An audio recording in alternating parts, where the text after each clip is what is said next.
542 Yada Yahowah, Azab, separation. 11. Shema, cruel lies. No one worse? Previously, in the Sha'ull chapter of this volume of Yada Yahowah, we found Howsha conveying Yahweh's condemnation of Sha'ull. Paul, the prophet wrote, away from the control, power, and influence, minyod, of Sha'ull, I have chosen to ransom and redeem them, reacquiring them, portrayals. So, plague of death, morth, where, is the widespread pandemic you caused with your empty words and the sting of your controlling goads, deber otter. Plague of death, morth, where, is your fatal contagion, your ruinous influence, kiteb otter. With Sha'ull, the capacity for compassion and contrition, the ability to relent and show remorse, even regret, nochem, is non-existent, satar, from my perspective, minanine. Howsha 13:14. It is true, ky, this son of his brothers, Hu ben Hu, will run swiftly, thrive with bull, produce asses, and be licentious, para. Then the foretold confrontational encounter, kadim, with the spirit, ruach, of Yahowah, will come, bo. As a result of, questioning the word, midbar, his perversions will be esteemed, but he will lack 543 integrity, Allah, Ola, and will be denounced when it is shown that what he did was wrong, while bosh. His destructive source, mak or Hu, will eventually be constrained, wa charab. His perceptions, ma and Hu, will be exposed and stripped away, Hushasa, including his treasury, Ozar Hu, of everything, Shurl Kali, perceived as worthwhile and desirable, Kimdar. Howsha, Hosea 13:15. After sharing this, and then demonstrating that Yahowah was exposing and condemning the Apostle Paul, the principal author of the Christian New Testament, I promised to share what God had to say about the plague of death in Chabaquwq, Habakkuk. Some 666 years before Sha'ull, Paul penned his first letter, sometime around 615 BCE, Yahowah chose a man called Embrace This to expose and condemn an individual named Question Him. God's concern has been that this heinous individual from the tribe of Benjamin has lured billions of souls back to Babylon. He would do so by devaluing the Torah, replacing the covenant, and demeaning the chosen people. What follows is among Yahowah's most important prophetic declarations, and yet, it is seldom considered. We will not make that mistake. God began his assault on the founder of the Christian religion with these words. This is the prophetic pronouncement, Matsah, the published prophecy, which, for the benefit of the relationship, Asher, to show the way to get the most enjoyment out of life, was received as a revelation, Chaza, was revealed and witnessed through a prophetic vision, Kal perfect, by Chabaquwq, embrace this, Chabaquwq, accept this, acknowledge, accept, and act upon what is being revealed, the prophet, Nabi, the individual who proclaims the message of God regarding past and future events. Chabaquwq, embrace this, Habakkuk 1:1. 544 Yahowah brought Habakkuk forward in time to around 50 CE, where he was able to witness Sha'ull in action, listen to his speeches and then read the initial letter written by the man who would fundamentally change the course of history. What he saw and heard was horrifying, worse than the prophet could fathom.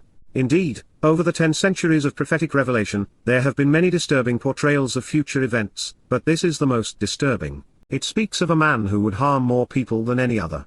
It is among the most specific, relevant, and far-reaching predictions ever recorded, and also the most appalling. And yet, we will be among the first to read these words as God intended, as a scathing rebuke against Sha'ull, Paul and his creation, Christianity. In his opening statement, Chabaquwq cried before God, pleading for what he was witnessing to end. And while I suspect any open-minded and rational person exposed to Paul's deplorable rhetoric would be sympathetic, I think Habakkuk was actually trying to get his people's attention. Having seen the horrendous manner in which Yahowah and Yisra'el would suffer as a result of Paul and Christianity, the prophet was distraught.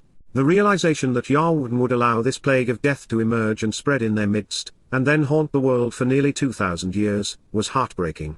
But it wasn't just Yahweh, Jews who would turn a blind eye to Sha'ull's debilitating scheme. Yahowah couldn't bear to listen either. And at first, I found this troubling, that is until I thought it through. There was no reason for God to listen to anything Paul had to say, and he was committed to following his own advice, which was to tune the gown Paul had beguiled out. And since his people were not listening to him or responding 545 intelligently to Sha'ull, there was no merit in hearing what anyone had to say. Therefore, God remained in character. He deployed and equipped the best possible man for the job. He made it possible for Chabaquwq to witness the impetus of the deadliest and most debilitating crime ever perpetrated and then share the results with us. And while his people paid no attention, we have made the resulting warning the centerpiece of the 4 volumes of Questioning Paul.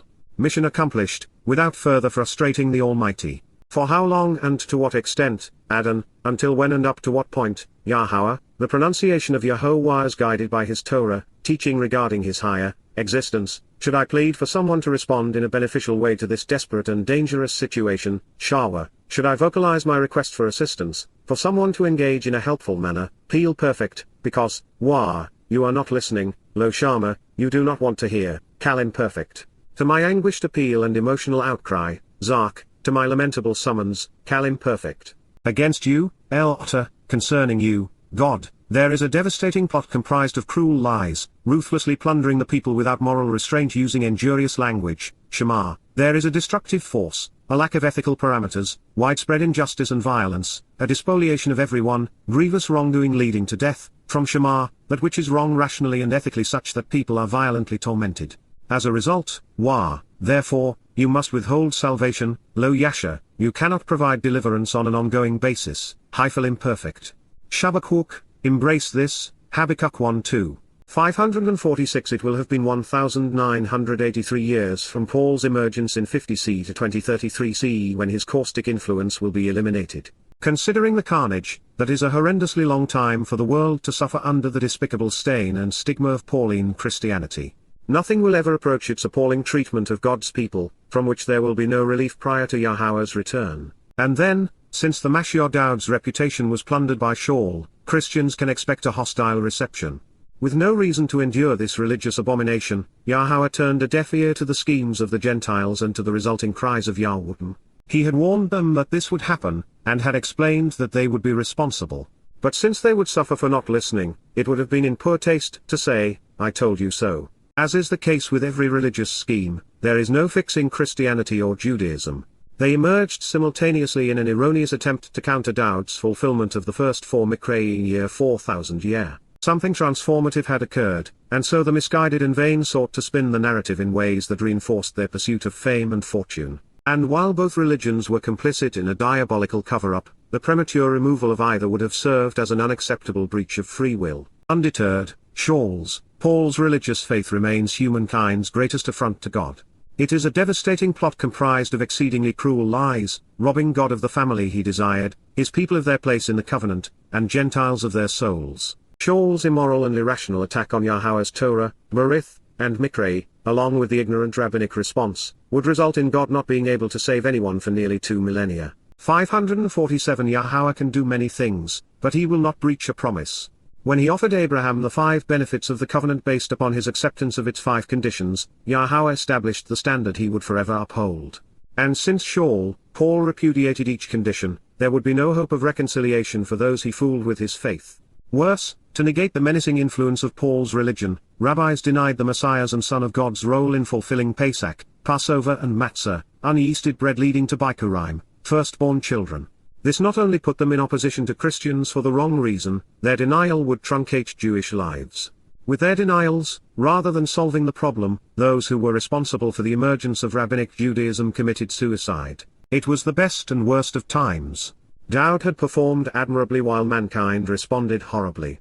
Paul's message was repugnant and vehemently anti-Semitic. He recast Dowd as dead and buried so that he could steal his designations as the Son of God, Messiah, King of Kings, Chosen One, and Savior, and then use them to embellish his new God, incorporating heavy doses of Dionysian and Odyssean mythology. Then he alleged that Jews had schemed to kill his alter ego. This naturally repelled Yahweh from the Pauline characterization of the Zarahua. It was the worst decision ever made, because without the benefit of the Passover lamb, the door to heaven would remain closed. And without the transfer of guilt during Dowd's fulfillment of unyeasted bread, there would be no means to remove the stench of religion. In their response to Paul, Jews put themselves in a dreadful position, one so averse to Yahowah, he could do nothing for them. Then to add insult to self-inflicted injury, rather than acknowledge that Mashyach Dowd had come as 548 promised, to fulfill Chag Matsah, Rabbi Akiba conjured up a false messiah of his own. But he was outplayed, which is embarrassing since his antagonist, Paul, died defeated and alone 77 years prior to Judaism's lame retort. As the writers of the New Testament and Talmud were staking out their positions and compiling their scriptures, Jews were outwitted by ignorant and irrational, barely literate charlatans. And to increase their embarrassment, Akiba and company lost the debate against a completely fabricated case on a topic in which they should have been the world's foremost experts. And then to realize that after foisting a false messiah on his people and causing the diaspora while denying Jews the benefits of Dowd's sacrifice, Akiba became Judaism's founding father. Truly embarrassing. The case against the mythos of the Christian new is so easily and irrefutably fought and won by comparing Peter's and Paul's religious jargon to Yahowah's and Dowd's testimony. There is no excuse for 100 generations of rabbis for failing to have done so. By citing Chabaquwq, embrace this, Habakkuk 1:2, the debate would have been over, just one prophecy to the heart of the newborn creed. Recognizing their vulnerability, Christian theologians have gone into overdrive trying to deflect adverse attention away from this prophecy. Those who would falsely claim that there was a person named Jesus, that he was the Son of God and the Christ, would protest that Habakkuk's lament was over the treatment of Yisraelites in Babylon. But why all the fuss? That experience was short-lived and mild compared to what Yisra'el had already endured under the Assyrians and would suffer as a result of the Romans and Christians. More troubling still, since Yahowah orchestrated the Babylonian timeout for bad behavior, there was no devastating plot nor cruel lies in its inception. 549 Furthermore, Yahowah would continue to communicate to his people long after their return from Babylonian exile. The exile to Babel was imminent and would become a current event in Chabaquwq's lifetime, something he would witness with his own eyes. At this late date, there would have been no reason for him to include this in a Massah, a prophetic pronouncement as seen in Chazar, a vision of the future received as a revelation. He could have been a reporter and not Nabi. Yahowah had been clear, revealing through other prophets precisely why Yahweh would be taken from the land. And since it lasted just 70 years, the duration is wholly inconsistent with the prolonged timeline uniquely presented by Chabaquwq in this prophecy. Not only is the Babylonian angle a bad fit, but as we move into the second chapter, Yahowah announces that the Nepesh, soul, not the Eres, land, responsible for the imposition of this plague of death is Sha'uwl, Paul rather than Babel, Babylon. If Yahowah had taken Chabaquwq to Babylon to view his immediate future, 18 years hence, he would not have questioned why he was there. Chabaquwq knew that it was coming and that it was both required and deserved. However, if we move 666 years forward in time to witness the quarrelsome contentiousness of Sha'uwl, it would be natural for Chabaquwq to ask God this question, and then make these statements, realizing that the people who would benefit from this warning would not be born for another 6 centuries. And it would be 26 centuries before anyone would correctly explain the prophecy, pinning the tail on the proper donkey. That is not to remove the Babylonian connection. Yahowah is fond of foreshadowing, using contemporaneous events to shine a light on those which are of even greater significance in the future. From this perspective, Babylon represents the Babel, confusion of 550 commingling, and intermixing God's words with man's myths so essential to the Christian religion. Paul would set a new standard for comminglers, misconstruers, and misappropriators. He was so skilled at his craft he rivaled his Lord, which is, by his own admission, why Satan sought to keep his ego in check. This known, a synonym for Babel is used in this prophecy. So, it is germane to this story to recognize that Babylon was the first thing Yahowah asked Abraham to leave before engaging in his covenant. And it is the last plea Yahowah makes to his people in the waning chapters of Jeremiah, indicating that not many have returned. This is disturbing because God wants Israelites to avoid the integration and institutionalizing of religion and politics, which means to disassociate from Christianity, Judaism, and Islam. As stated previously, I think Chabaquwq is wondering if there is any benefit to pleading with Yisra'el to respond and counter Sha'uwl and Christianity. He was obviously aware that it did not happen at the proper time and that nothing had changed over time. Pleading with the deaf is as productive and irritating as screaming into a jet engine. No one would pay any attention to what he had revealed for 27 centuries, and even then, it would be a Gowie, not a Jew, who would explain it to his people.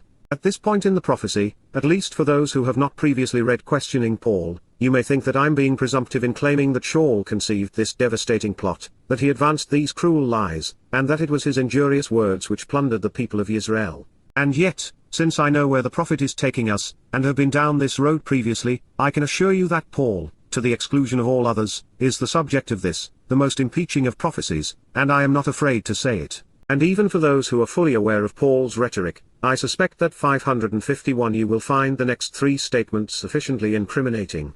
Seeking the answer to the questions we have been pondering, Chabaquwq asks, for what reason, Lama, for whom and why, are you having me witness, Ra-Eni, are you showing me, revealing to me, and having me look at and consider, hyphal imperfect Joseph, this grotesque corruption and deliberate fraud, Arwen, this vain and morally objectionable behavior, the false testimony of this evil individual, this troubling and irrational religion that is being intentionally perpetrated, which you consider, Nabat, which you regard as, hyphal imperfect, vexing and troublesome, amal, wicked and wearisome, disastrous and miserable, perverse and burdensome, a demonic spirit seeking to be worshipped as God who is exceedingly malicious, destructive, oppressive, and confiscatory, washod, shed, a malevolent spirit representing Satan, wreaking havoc with copious bloodshed, anguishing harassment, widespread looting, and horrendous suffering, a devastating and misleading plot advanced through injurious statements and wanton plundering, Shema, a destructive force devoid of ethical parameters, with widespread injustice and violence,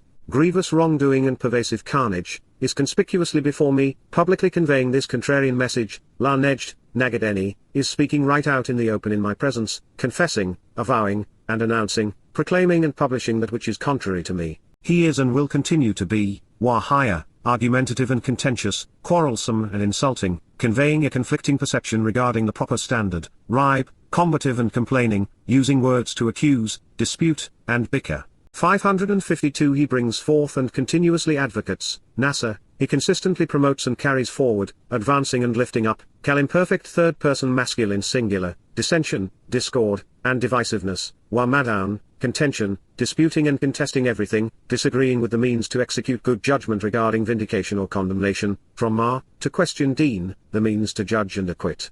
Chabaquwq, embrace this, Habakkuk 1:3. Since the Israelites had been enslaved and were no longer in a position to read anything he was writing, and since Yahweh were not listening, Chabaquwq was wondering why he was being tasked with witnessing something this aggravating. Why experience something this horrific if nothing is going to be done to resolve the problem? It is the question I once posed to Yahowah upon embarking on Prophet of Doom, questioning Paul, and then coming home. Why did God want me to expose and condemn Islam, Christianity, and Judaism when so few would benefit? The blending of lies is repulsive, and so investigating them, is like analyzing excrement in a swamp. It stinks. The answer I received is likely the same as what Yahowah told Chabaquwq. Not only is it worthwhile for the few who will benefit, but mostly, God makes revelations like this available because he wants to leave everyone without excuse. If someone is unaware that Judaism, Christianity, and Islam are in opposition to God, then it is their fault because the truth is readily available. Yahowah had asked his prophet to witness when, the most grotesque religious corruption of his testimony the world would ever know, Paul's deliberately deceitful faith. God designated Sha'ul's message as fraudulent, which means that his dishonesty and perversion were premeditated. Paul's fraud was not just 553 grotesque, unjust and wicked, not only perverted and evil, it was intentional. Chabaquwq saw what those who have read Questioning Paul have seen, Amal, the appalling agony Paul inflicted upon the chosen people. They would be horrifically abused and persecuted, degraded and demeaned, as a result of Christianity. Because of Paul, they would endure 2,000 years of hateful antisemitism. And all the while, the devil's advocate would be insidiously arrogant, lying as if it were his birthright. And yet, Habakkuk was only witnessing the beginning, just a snapshot in time, of what would emerge to become the man's greatest menace. We know so much more today, having seen how the pandemic spread across the globe. Some 666 years before Sha'ul would admit to having become Satan's shrew, Yahowah revealed that Paul would serve a shed, a demonic spirit seeking to be worshipped as God. We know this because shed was used in Dabarim, Deuteronomy 32:17 and then in Mizmor, Psalm 106:37 to speak of the devil and his satanic influence over religion. Habakkuk saw what we have seen, and he used the perfect word, borrowing it from Moses and Dowd, to depict Satan seeking to torch the Torah and bury Yisra'el, all while composing a religion in which he would be worshipped as the Lord God. Turns out, all the devil had to do was ask Sha'ul to promote him. For those who may think that this is presumptuous, pinning this all on one man, and claiming that it is Paul, the egotistical individual who wrote and inspired most of the Christian New Testament, then you may want to jump ahead to the next chapter where the devil's advocate is named. Further to this point, these prophecies fit no other 554 and yet provide a detailed portrait of the man who was born as Sha'ul and the world knows as the Apostle Paul. The resulting diabolical belief system Yahowah considered amal, vexing and troublesome, was perverse in its conception and burdensome in its imposition. Chabaquwq described what he saw and heard from Paul as Shema, a misleading concoction of injurious statements. Christianity would be devastatingly destructive. The devil's advocate would Shema, conspire to pillage God's people by robbing them of the promises Yahowah had made, plundering them by transferring everything to his church through a gimmick called replacement theology. Sha'ul, and the demonic spirit inspiring him, would pursue God's people without restraint. It was not just that they were wrong, it wasn't only the widespread cruelty they would impose on Jews, Sha'uwl and Satan would plunder billions of Christians of their souls as well. The unheralded catastrophe of Paul's demonic appeal, especially his claims regarding Christu and the crux, is that the repugnant stench of these mischaracterizations was so odious to YYV8C11 Jews that they rejected everything to do with Dowd as the Messiah and Son of God, including his fulfillment of Pesach as the Passover lamb. Their lies corrupted a vital truth, one we need to know to avail ourselves of the doorway to heaven and the life. Since we are told that this prophetic denunciation was regarding an edged, nagged, conspicuous public pronouncement, the individual being excoriated would have to have been exceedingly presumptuous to avow and announce, publish and proclaim, something this ungodly right out in the open in everyone's presence. It is yet another indictment of Sha'uwl, one made evident to those who have read Luke's Acts of the Apostles. The most gut-wrenching implication of Chabaquwq 1-3 is the juxtaposition of Shod, Shema, and Nejd. It 555 reveals something even the most courageous dare not say for fear of repercussions. This is because the conspicuous public presence of Satan's desire to be worshipped as God affirms that he succeeded, the demonic spirit seeking to be worshipped as God, who is malevolent, malicious, destructive, oppressive, confiscatory, and deadly, is advancing a devastating and misleading plot through injurious statements and wanton plundering, doing so conspicuously and publicly, conveying this contrarian message openly. When we consider the full implications of Nejd, along with Shema, and especially in the proximity of Shod and following Amal, we are left with only two individuals in history, who manifest every aspect of each word in the presence of God's people, Paul and Muhammad. They were demon-possessed, and their appalling public proclamations are legendary. So, we should appreciate the prophet's specificity. The devil and his advocate would provide a steady diet of ribe, contentious taunts and quarrelsome insults. Their mantra would be in conflict with Yahowah's testimony. Their perceptions regarding the proper standard remain in hostile opposition to the truth. By realizing that the higher existence of Sha'ul's derisive, insulting, antagonistic arguments against the Torah was presented in the third-person masculine singular, we find yet another affirmation that God is identifying a lone individual. Similarly, Nasser, he advocates Maddown, discord and divisiveness, was scribed in the third-person masculine singular. And indeed, Paul's Maddown, argumentative objections to the Torah's approach to exoneration and condemnation are as legendary as they are ludicrous. This is a problem for Christians because Babylon was a nation of millions and this indictment is masculine 556 singular. As the only named perpetrator, and the lone qualified candidate, it means that this prophetic denouncement is of Sha'uwl. Moreover, no one named Sha'uwl reigned over Babylon, not then nor ever. Adding fuel to the fire, Chabaquwq 1-2-4 conveys a fitting summation of Galatians. And yet, this is just the tip of the iceberg gouging an irreparable gash in the hull of Christendom. The repudiation of the Torah lies at the heart of Paul's faith. Therefore, in this manner, Al-Ken, deploying this approach and for this reason, the Torah, teaching and guidance, Torah, the source from which education, instruction, direction, and leadership flow, is incapacitated, invalidated, and ineffective, Pug, is nullified and paralyzed, robbed of its power such that it is incapable of performing as intended, Kal imperfect. As a result, it follows that, the truthful and everlasting, imminent and permanent, never-ending and unlimited, La Netzer, the brilliant and enduring, the confident and continual, means to vindicate by justly resolving disputes Mishpat, method of exercising good judgment to make informed and rational decisions regarding the adjudication and resolution of relational issues, to inquire about Shafot, deciding and judging, will not be brought forth, publicly or openly disseminated, nor broadly extended, while lo Yatzer, it will not come out or be brought forward, Kal imperfect. Instead, rather by contrast, religious corruption will become invasive,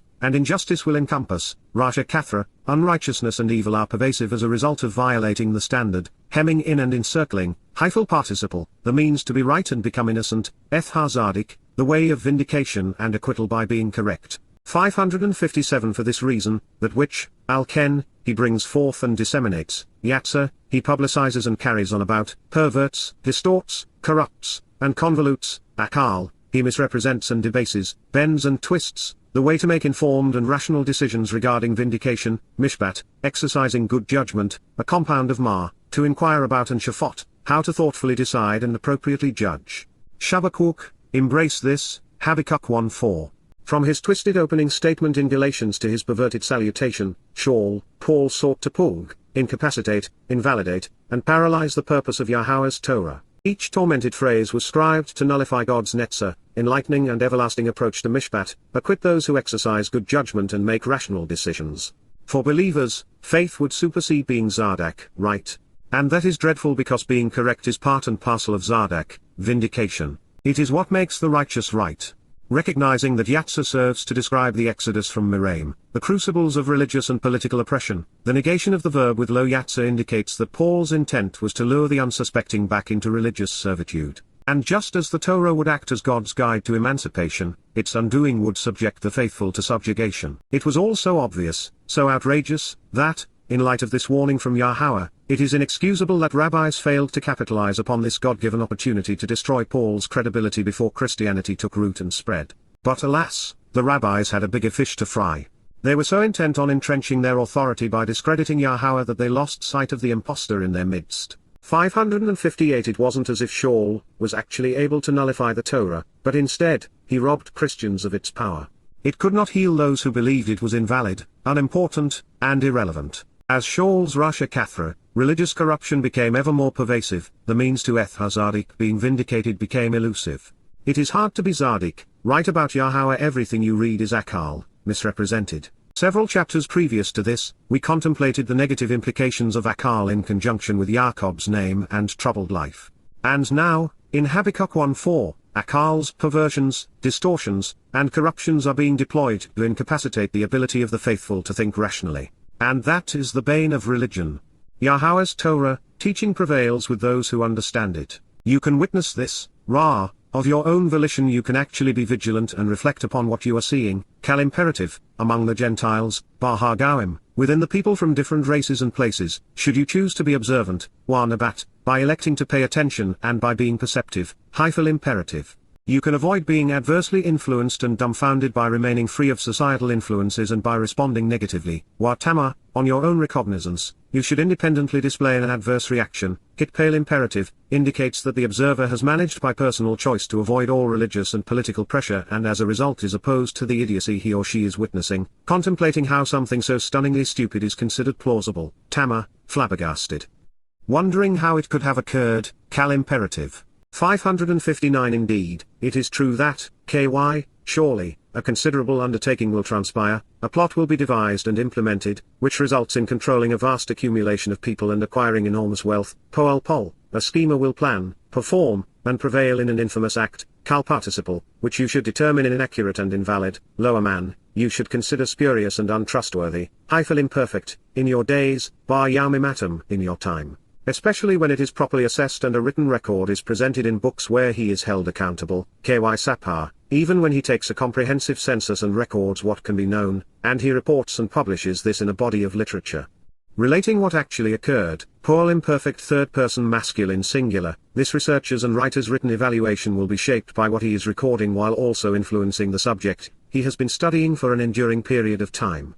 Chabaquwq, embrace this, Habakkuk 1:5. When it comes to the ongoing conflict between Yahowah and Paul, the evidence is irrefutable. Christianity is, as the prophet portends, a Gaui, Gentile phenomenon. And while it isn't unusual, in that 99.2% of the world's population claims to be non-Yisraelite, I am unaware of any other place where Yahowah asks his people to pay attention to them and consider what they are doing. And in this case, it isn't to follow them down the rat hole but, instead, to keep the plague carried by the rats at bay. Chabaquwq is encouraging his people to pay attention because he wants them to avoid being Tama, adversely affected. Sha'ul's, Paul's withering and unrelenting assault on Yahowah's Torah and prophets, his people and covenant, remains the single most ungodly and debilitating act ever perpetrated against humankind. It has 560 negatively affected more people, longer and more adversely, than any other event. And this is the reason he is being excoriated by Yahowah's prophet. Looking back on what occurred in just 16 years, in 14 poorly written letters, 7 recorded speeches, each easily refuted, and by beguiling just 4 men, Luke, Mark, Matthew, and Timothy, Paul's legacy fundamentally changed the course of human history. Based upon his religious notions, Imperial Rome would become the Roman Catholic Church, Judea would be bludgeoned and recast as Palestine, and Jews would be blamed for everything, including killing Paul's God. Dowd's legacy would be buried, while his accolades, achievements, and prophetic accounts were confiscated to uphold a pathetic myth. The Torah was demeaned and replaced by the New Testament, nullifying almost everything God said.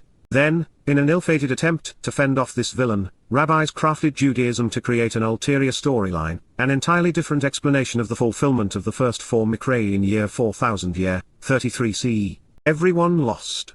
It was the worst possible outcome for everyone. So how did it happen, especially when Paul openly admitted the obvious, that he was demon-possessed and controlled by Satan? Why would anyone believe that Paul spoke for Jesus when he never quoted him? Paul's position is preposterous. How is it that Yahowah would inspire a man to negate everything he had said and promised? Why pick an egomaniac and psychopath who consistently contradicted himself and the prophets? Why did anyone believe that God cannot be trusted and that the promises he made to Jews were transferred to Gentiles, particularly with all evidence to the contrary? Something as easily disproven ought not to have survived the first speech or letter.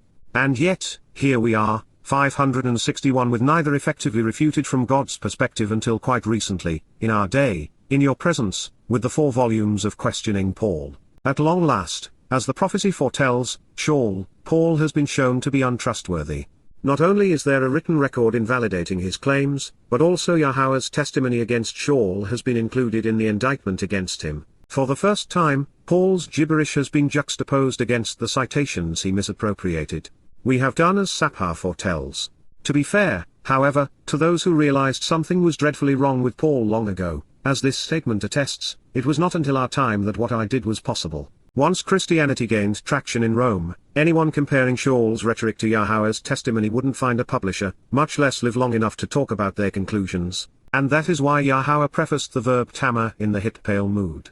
It reveals that it would require someone with the capacity to avoid religious and political influences to expose and condemn Paul's diabolical plot. In this regard, tama was repeated, intensifying the action of the verb. The exponential effect of tama is intriguing because it already conveys an exceptionally negative reaction. And I concur, based upon what is conveyed in Sha'uwl's letters, the most reasonable response is to be stunned that something this stupid managed to dumbfound so many for so long. How is it that something this implausible is preferred by billions when Yahowah's Torah is only trusted by thousands? Poal was also repeated, revealing that Paul's considerable undertaking, his preaching throughout the Middle East, Asia Minor, Greece, and Rome, along with his 14 letters, and influence on Luke, Acts, Mark, and ultimately, Matthew, would have a profound effect on the 562 world. Christianity would be especially effective at controlling an enormous number of people and enriching itself. And make no mistake, this was a Poal performance. Paul knew that what he was preaching and writing was preposterous, so he compensated by intimidating the competition. I am unaware of any other statement in the prophets where we are being asked to invalidate a prevalent scheme, to determine, in spite of its popularity, that the claims being made are inaccurate. Effectively, God is encouraging us to challenge clerics and kings, undermining the very foundation of human society.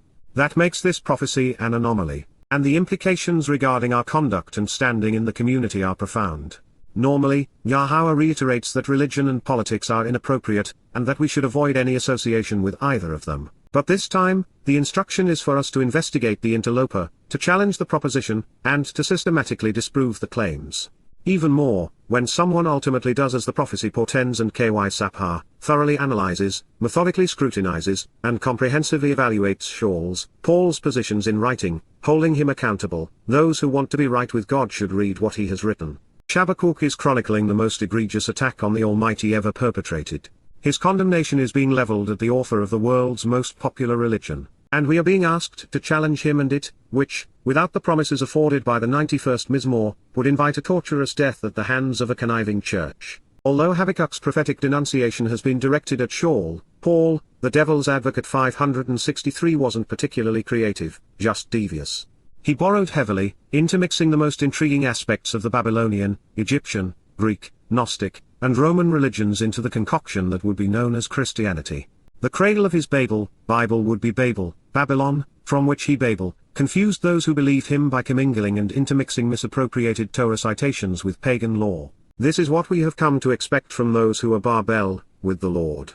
It is what Satan did in the garden, and he has not changed his tactics. Therefore, Yahowah is telling us to be wary of the Gentiles associated with the Chaldeans, a metaphor for the religious myths that grew out of ancient Babylon, and were melded into Christianity as well as Judaism's Babylonian Talmud. Chabaquwq's foreboding prophecy is presented within the scroll now labeled 4Q82 as well as another entitled Wadi Murabah Minor Prophets discovered near Bethlehem. This is in addition to 8 Hevchi, a Greek text with Yahweh's name in Hebrew found in the Judean desert near Nahal Heva.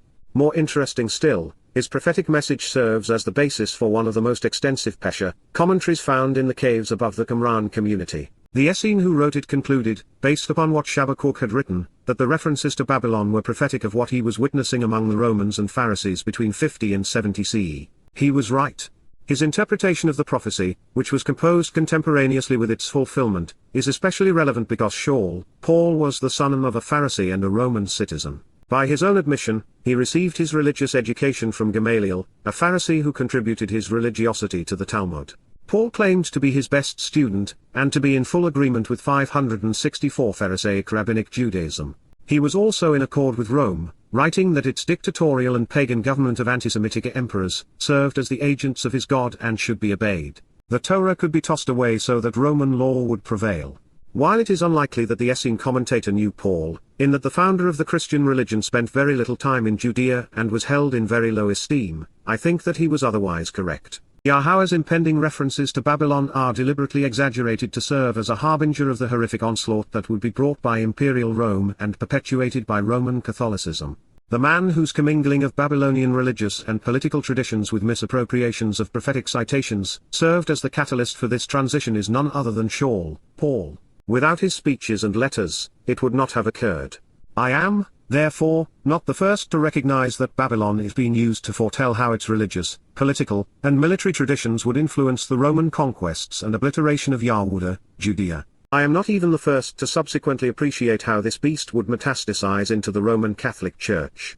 It was, after all, the same point Gabriel, God's most capable and courageous man, aka Dowd, made to Daniel, with the beasts evolving from Babylon to Persia, from Persia to Greece, from Greece to Rome, and from Rome to the Roman Catholic Church. My contribution has been to use Chabaquwq to explain the final metamorphosis. The larval body of Rome completely degenerated, with hideous maggots evolving within the fecal matter they had digested into the disease-spreading pest of Roman Catholicism. As the institutionalized version of the common fly, they would 565 vomit and defecate on everything they touched, carrying their vomit with them from city to village around the world. And as a result of Paul's letters, they would rob God's people of their heritage, and inheritance for the next 2 millennia. In what follows, most Bibles state that God is lifting up the Chaldeans. But that is not how I have translated it because the opening statement, kyne, is an integrated and hyphenated phrase. It means for this reason, pay attention to me. The verb which follows, qum, arise and take a stand, was not written in the first person as I will lift up, so I did not render it as such. In our quest to appreciate why Yahweh is making this comparison and connection with Har-Kasdim, it's best if we re-establish our bearings by considering where we have just been.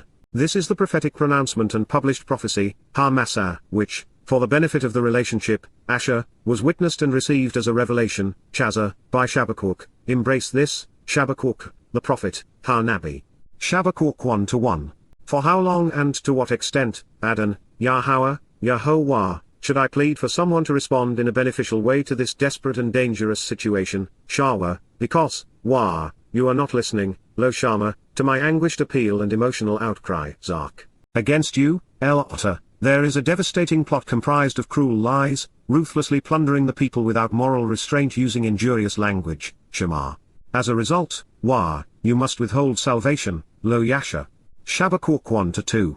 For what reason, Lama, are you having me witness, Ra-Eni, this grotesque corruption and 566 deliberate fraud, this vain and morally objectionable behavior comprised of false testimony that is being intentionally perpetrated, Arwen, which you consider, Nabat, vexing and troublesome, Amal, a demonic spirit seeking to be worshipped as God who is exceedingly malicious, destructive, oppressive, and confiscatory, Washad, Shed, Wa, a devastating and misleading plot advanced through injurious statements and wanton plundering, Shema, is conspicuously before me, publicly conveying this contrarian message, La-Nejd, Nagadeni. He is and will continue to be, Wahaya, argumentative and contentious, quarrelsome and insulting, conveying a conflicting perception regarding the proper standard, Ribe. He brings forth and continuously advocates, Nasa, dissension, discord, and divisiveness, Wa-Madown. Chabaquwq 1-3. Therefore, in this manner, Al-Ken, the Torah, teaching and guidance, Torah, is incapacitated, invalidated, and ineffective, being nullified and paralyzed, Pug. As a result, Wah, the truthful and everlasting, eminent and permanent, never-ending and unlimited, La Netzer, means to vindicate by justly resolving disputes. Mishpat, will not be brought forth, publicly or openly disseminated, nor broadly extended, while O Yatzer. Instead, religious corruption will become invasive and injustice will encompass, Rasha Kathra, the means to be right and become innocent, Eth Hazadik. For this reason, that which, Al-Ken, he brings forth and disseminates, Yatzer, perverts, distorts, corrupts, and convolutes, twisting and misrepresenting, Akal, the way to make informed and rational decisions regarding vindication, Mishpat. Shabaquwq 1-4. 567. You can consistently witness this, Ra, among the Gentiles, Bar Gawim, should you choose to be observant, Wa Nabat.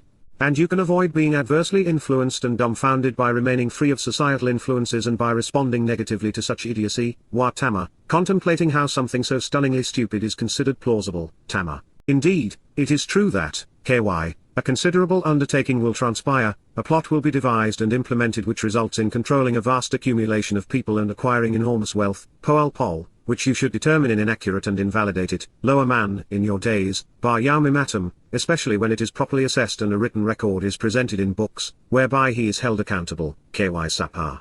Shabaquwq 1-5. This leads to. For this reason, pay attention to me, Ky Hineani, by contrast, look up to me and behold, arise and take a firm stand, Kum, be resilient and forthright, becoming established, rising up restored, hyphal participle, against, Eth, regarding, the Chaldeans, aka, the influence of Babylon, Har-Kasdim, the sages of Babel, those who commingle to confuse, its wise men, kings, fortune-tellers, astrologers, and theologians. This Gentile nation, Gawi, the pagan country comprised of different races who are estranged from Yisra'el, is as impetuous and impulsive as it is pungent and poisonous, Maha, it is fearsome and rash, disagreeable and distressing, embittered, anguishing, toxic, and troubling, needful participle masculine singular, it is actively and impetuously poisoning itself while thoughtlessly and quickly intoxicating others, doing so in a demonstrable way. 568 Walking, Harholok, traveling around, Kal participle masculine singular, through the breadth of the region, La Merchib Eres, there is the seizure and dispossessing, La Yarash, to inherit and dispossess, of the tabernacle and dwelling places that are not his, Mishkan Lo Lahu. Shabaquwq, accept this, Habakkuk 1:6. In contrast to all of the religions born and bred in Babylon, Yahowah wants us to rise up and stand up. It is God's intent to raise us as his children so that we can ascend to him. Along the way, he is appreciative when we stand up against those who would tear us apart. Kasdim, which is a synonym for Babel, the confounding commingling of Babylon, enters our lexicon in Bersith when Yahowah fights fire with fire. He confounds man's ability to ascend to the heavens as if he were a god. We are reintroduced to the birthplace of institutionalized religion, and of its integration into government moments before Abraham is asked to walk away from it. Babylon plays the infamous role as Satan's home in Yashar 14. It is the place he initiated his quest to rise above the Almighty and be worshipped as the Lord God of religion. Babylon is the mother of the beasts which evolved into the Roman Empire and the Roman Catholic Church in Daniel. And finally, in Yirmiyah, prior to his return, Yahowah pleads with his people to come out of Babel, and that is to say that they have returned to it by being religious. It is then against all things Babylon that our God is asking us to take a firm stand, to be resilient and forthright against its Kasdim influence, especially within Judaism and Christianity. Yahowah reveals that the modern manifestations of Babylon are like their mother, principally Gentile, impetuous, pungent, and poisonous. 569 inches Gabriel's depiction of Babylon's beastly brood. Rome was vicious, while the Roman Church would tread upon the entire world. This message is being foretold in advance, because Shabaquwq, the prophet immediately prior to Daniel, revealed that it would walk La Merchib Eres, through the breadth of the region to Yarash, seize control over the Mishkan, tabernacle and dwelling place of God and his people. And while Babylon did so briefly and to a limited extent, Paul, on behalf of the Gentile Church he established, is best known for his long sojourns throughout the Roman world and, indeed, into the heart of the beast. He would claim everything of God for himself. The best way to avoid losing one's soul to Paul and his Babylonian religion is to listen to Yahowah. We ought to be looking up, not down. This is why we have consistently compared Paul's jargon to Yahowah's testimony. When he contradicts God, he is wrong, regardless of what anyone believes. It is by being informed, by observing the word of God, that we can do as he is asking. Yahowah wants us to take a firm and unwavering stance against Babel. Those whom Sha'uwl has beguiled are disagreeable and embittered, especially regarding Yahowah, Dowd, the Torah, Mikra, Berith, and YYV8C11. Christians recoil like snakes ready to strike when encouraged to consider and embrace God's nature and intent. The religious realize that the God of the Torah is hostile to their faith. As a result, there is a pungent stench about them from Yahowah's point of view. I suspect that the reference to being impetuous and hasty speaks to the realization that no one thinks his or her way to Paul and thus Christianity. Faith is the product of a rash decision because Paul's propositions 570 are preposterous. A modicum of thought, a momentary comparison, and a quick fact-check is all it would take to resolve the religious stupor. While it is seldom discussed in Christian circles, based upon what Paul writes of himself and what Luke reports of him, Sha'uwl prevailed through fear and intimidation, not reason. He viciously attacked anyone and everyone who didn't capitulate, in addition to discrediting and demeaning all YYV8C11 Jews. Invoking fear through intimidation and terrorism, using fear tactics to be venerated and revered, nephal participle masculine singular, he is out for himself, human hue. He has broadly disseminated, spreading far and wide, Yatsa, he has brought forth and extended, imperfect third person masculine singular, Mishpat his judgment pursuant to drawing conclusions, Mishpat his decisions regarding the resolution of disputes and his approach to making the correct assessment, to question the implications of Shafot, being judgmental and making rational and informed decisions, and his self-adulation, particularly his position on the removal of guilt. Forgiveness, and acceptance in the relationship, Wasath his self-esteem and personal exaltation. Chabaquwq, embrace this, Habakkuk 1:7. This could be written of every empire, revolutionary, and religious icon. Invoking fear through intimidation and terrorism is how Rome and the Roman Catholic Church controlled their vast empires. Surely, you don't think that crucifixion and the Inquisition were for the entertainment of emperors and popes. But it is also how Paul rose above the competition to reign as Christianity's lone inspiration. 571 And the reason that Sha'uwl was so viciously intolerant of rivals is because he was out for himself. It was all but I, Paul, say to the exclusion of all others, including Yahowah. Any affront to his ludicrous claims to having been chosen by God and of being the lone authorized apostle to the world was dispatched through threats. Having written 4 books exposing and condemning Paul's letters and speeches, there are a number of things that stand out and become irrefutable. The first 2 I've just mentioned. Paul was out for himself, and he was ruthless when challenged. But even more than either of these derogatory attributes, the most prevalent flaw in his writing and speeches was that he was irrational. Everything he had to say about God and his people was deliberately misrepresented and then twisted to convey the opposite of the original intent. In particular, Paul denounced Yahowah's mishpat, the way to exercise good judgment regarding the means to resolve disputes. He not only did so by using a plethora of non sequiturs and straw men, errantly citing the evidence to irrationally pronounce the antithesis of what God had conveyed, but his conclusions were also lunacy. One thing never led to or justified the next. He was the conductor of a series of train wrecks without tracks. Yahowah's way to reconciliation through the Berith and Mikra was replaced by a sickening soup of self-adulation. Religious guilt would be forgiven by being religious, so long as that religion was based entirely on placing one's faith in Paul's propositions. As it often is, my translation of Sath beyond its primary connotation, which is to seek honor and a high status, was influenced by Yahowah's first use of the word, which in this case is in Bersith 4. Capitalizing upon an opportunity to teach, God addressed Cain's 572 depressing and condescending attitude with some surprising advice, using the secondary connotation of Sath, to be accepted and forgiven. He did not issue a commandment nor seek to be obeyed. He did not solicit faith nor even tell Cain what to do. Instead, God offered one of life's greatest lessons. A good attitude is among our most endearing and enabling attributes, while an unappealing disposition is our most alienating and crippling. God said, "If, you act appropriately and are pleasant to be around, being cheerful and reasonable to deal with, Yatab, you'll find forgiveness and acceptance, Sath, your situation will improve and your standing will rise dramatically because you will be lifted up, supported, and sustained, you will be perceived as honorable, experiencing an increase in esteem and illustriousness. But if, you act inappropriately and are miserable to be around, lo Yatab, then the consequence of being wrong and going astray, Chatter, is crouching, Rabats, in the doorway, Laha Petak. You are too into yourself, Wa Otter El.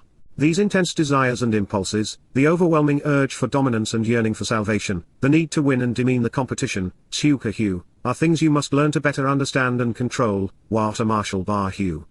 Bersith, in the beginning, Genesis 4:7.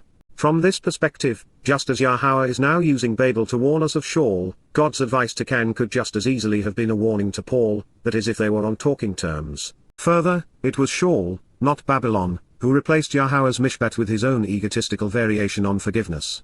And that is why Mishpat and Sath were both suffixed with hu, his, and 573 Yatzah, he broadly disseminated was conveyed in the third person masculine singular. We have already explained the principal reason Yahowah cross-referenced Paul with Babylon, just as we have discussed Sha'ul's affinity for Gentiles, but there is another potential insight worth considering. Sha'uwl died an abject failure, thoroughly rejected, completely miserable, and totally alone.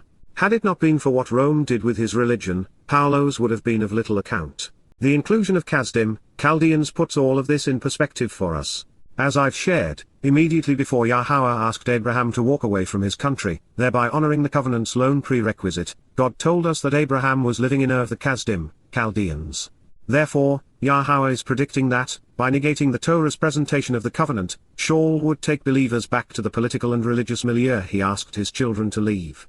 And that, along with their veneration of the Babylonian Talmud, is why, in Jeremiah, Yahowah pleads with his people to come out of Babylon. The empire was long gone but, thanks to Paul and fellow rabbis, not its influence. To us, today, Yahowah pleads. You should, of your own volition, flee, news, you should immediately depart, escaping this very moment, refusing to be influenced by denying and leaving, cal imperative, out of the midst of, severing all ties min talk, with Babel, the lord of confusing by commingling in Babylon, Babel, with the Lord, the basis of Bible, Babylon, from Bilol, to confound and confuse by intermixing and commingling. And thereby, let every individual soul, Ishinapeshu, choose 574 to be saved, Malat, elect of your own free will to be spared by escaping, rescued by fleeing, Peel imperative. You should not want to be silenced, squander your life, and perish, Al-Damam, do not be astounded by being dumb, rigid and paralyzed, in her perverse religious corruptions, Bar A1, on high, held accountable because she was depraved and wrong, having twisted and distorted everything, bowing down for no reason. Indeed, KY, this is the time, high, of Yahowah's, La Yahowah, recompense and retribution, Nakama, of payback, of vengeful punishment rendering a deserved penalty for an unjust act. He will completely fulfill his promise to provide what is deserved, rendering retribution and delivering recompense, Gamul Hushalem, unto her, La High.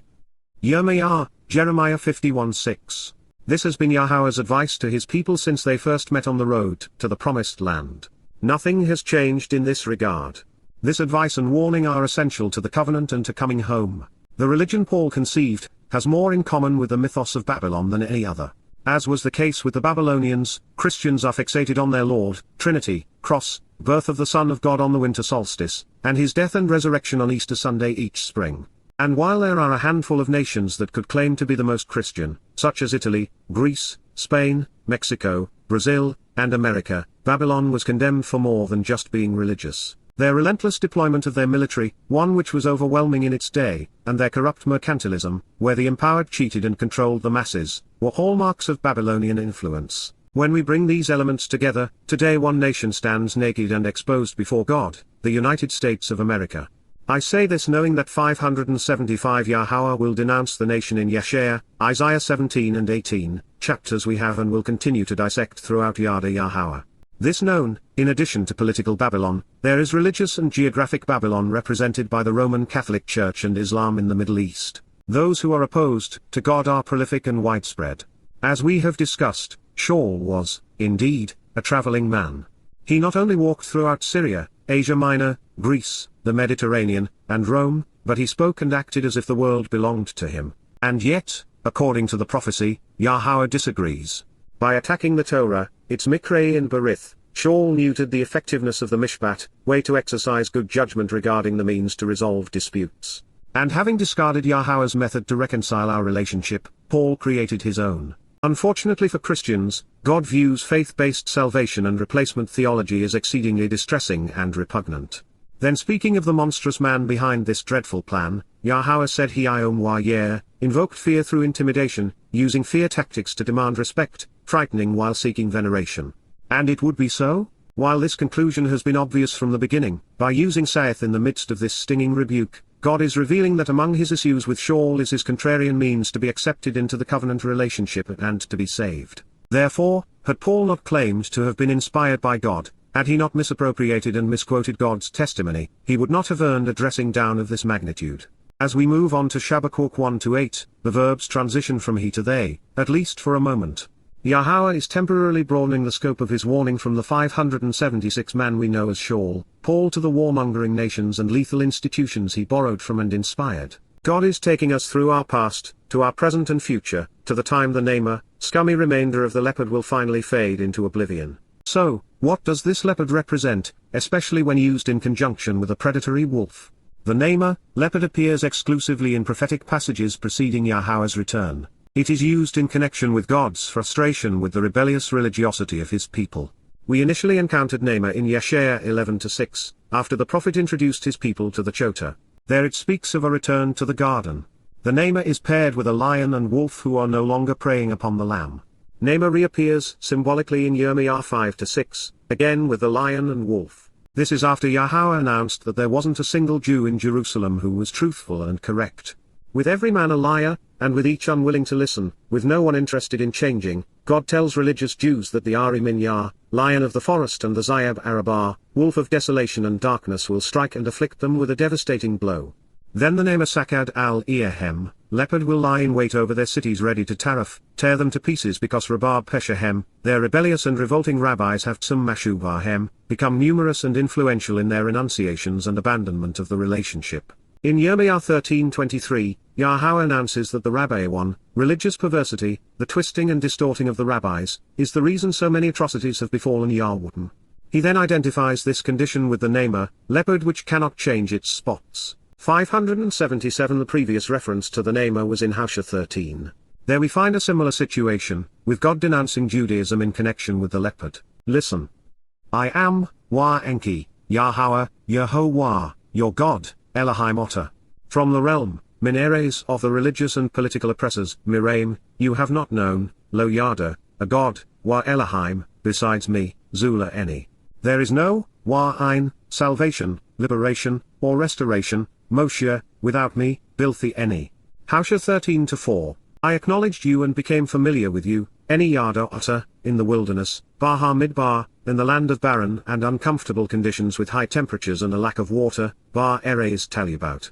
Howsha 13-5, by comparison, Kar, when they grazed in lush pastures, Mariathem, they had their fill and became satisfied and complacent, Wa Saba, thinking too much of themselves, Wa Rum Labhem, and as a result, Al-Ken, they forgot about me, Shakik any. Howsha 13-6, so, I exist, Wa higher, to them, Lahem, as if I were like, Camo, a fierce and roaring lion, a predator killing its prey, Shackle, like, Kar, a leopard, keen-eyed and camouflaged, Namer, along the way, Alderic on the path. I am observant and perceptive, Shah, Howsha 13-7, so I will come upon them, Pagashem, I will approach them, like a bear, Kardob, robbed of her cubs, Sha'uwl, I will open, Kara, their narrow thinking and infinitesimally small enclosure of their heart, Sagor Labhem. I will consume them, Akalhem, then and there, Sham, like one whitening and purifying the heart to increase understanding, Kar Labi, renewing and invigorating life, Chea, breaking them open and 578 separating them throughout the region, Harsade Bukahem, Howsha 13-8.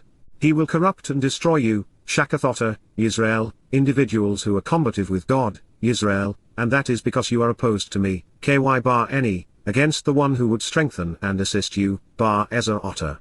Howsha 13-9. Where, is your leadership, Melech Otter, now, Ifau? Who is going to protect and save you, Yasha Otter, in all of your towns and cities, bar Shirlea Otter, those who decide for you, Shaphat Otter? Wasn't it you who requested, Asher Amar, I want you to appoint for me, Nathan La Eni, a leader, Melech, along with other authorized officials, Wasar? Howsha, he saves, Howsha 13-10. Based upon Yahowah's consistent use of namer in conjunction with his rebuke of rabbis and Judaism, the leopard is symbolic of rabbinic Judaism. The Zayeb, wolf is Rome and the Roman Catholic Church. And the Ari, lion is Babylon, the ancient kingdom and its modern religious, political, and geographic manifestations as Christianity, America, and the Middle East. The dregs from the scummy remainder of the leopard, min nama, the excess scum and transparent stain from a limpid filtrate associated with the leopard, will be despised and held in contempt, humbled and diminished. At this time, wa kalal, they will be disdained and slighted because they are despicable and vile, a curse having no value such that they will be abated at this moment, becoming insignificant. Kal perfect third person masculine plural. Chabaquwq, embrace this, Habakkuk 1:8 in part. Based upon our review of the prophetic statements containing a reference to the Namer, this seems to predict the demise of rabbinic Judaism. If so, those who have 579 chosen to exalt themselves over God will be humbled. Those who chose to eliminate his name and speak vociferously under their own will be held in contempt. Transitioning now from there to his, and based upon what we have just uncovered, this next reference to Azab, menacing wolf is addressing Sha'uwl as the Benjamite wolf in sheep's clothing that devoured Yahowah, his nation, Rome, his creation, the Roman Catholic Church, and the modern religious, political, and geographic manifestations of Babylon from which these beasts evolved. His swift airborne weaponry, Su's hue, his fast-flying machines and airborne cavalry, the horsepower of his military equipment and chariots, will be as fierce and menacing as a wolf. Wa chadad min zaid, they will be harmful, destructive, violent, and slashing, acting as a wolf and predator. Kal perfect, as the sun sets, Arab, in the gloomy dusk at the approach of night by commingling, and intermixing light and darkness into an interwoven fabric. Blending things together while exchanging one thing for another, bartering with the darkness to replace and obscure in league with foreigners. They're randomly dispersed and widely scattered, push, they're spread out and fast-moving source of pride. Kal perfect third-person masculine plural, mobile war machines and his accompanying soldiers, parosh wa parosh, his mechanized weapons of war which pierce and sting along with the announcement of his military personnel riding battle chariots, all appearing like fecal matter, will come from afar in the future. Min bow, they will arrive from a great distance away, pursuing after a duration of time by, Kal imperfect third-person masculine plural, flying through the air, even hovering, with wings and airborne, darting about and moving quickly. Kal imperfect, like, car, similar to, birds of prey, nesha, hawks, eagles and 580 raptors, quickly swooping down and ready, chobsh, moving very rapidly, equipped and hastening. Kal participle, to consume and destroy, la kal. Chabaquwq, embrace this, Habakkuk 1:8. Sus can be translated as either horses and war chariots, fast-flying birds, or swift airborne weaponry. This range is important in identifying the timing of the attack and the culprit. However, the choices are limited to flying through the air and hovering and darting about with youth. When these nesha, birds of prey chobsh, rapidly swoop down upon and akal, destroy portions of Israel min rachuk, from afar and in the future, all within the same sentence, the prophet is speaking of a battle not yet waged. Even during Israel's 1948 War of Independence, 1967 Six-Day War, and 1973 Yom Kippur War, God's people managed to keep enemy aircraft at bay. Therefore, considering the weapons and the nature of the attack, these hawks, eagles, and raptors are likely American weapons deployed by a host of nations with a bone to pick with Israel. The overall context of the Chaldeans suggests Middle Eastern Muslims, while the wolf points us toward nations previously under either Roman control or the influence of Roman Catholicism. And with the rabbis fading into oblivion, Yahweh will be waging a battle on two fronts, internally and externally, both near and far.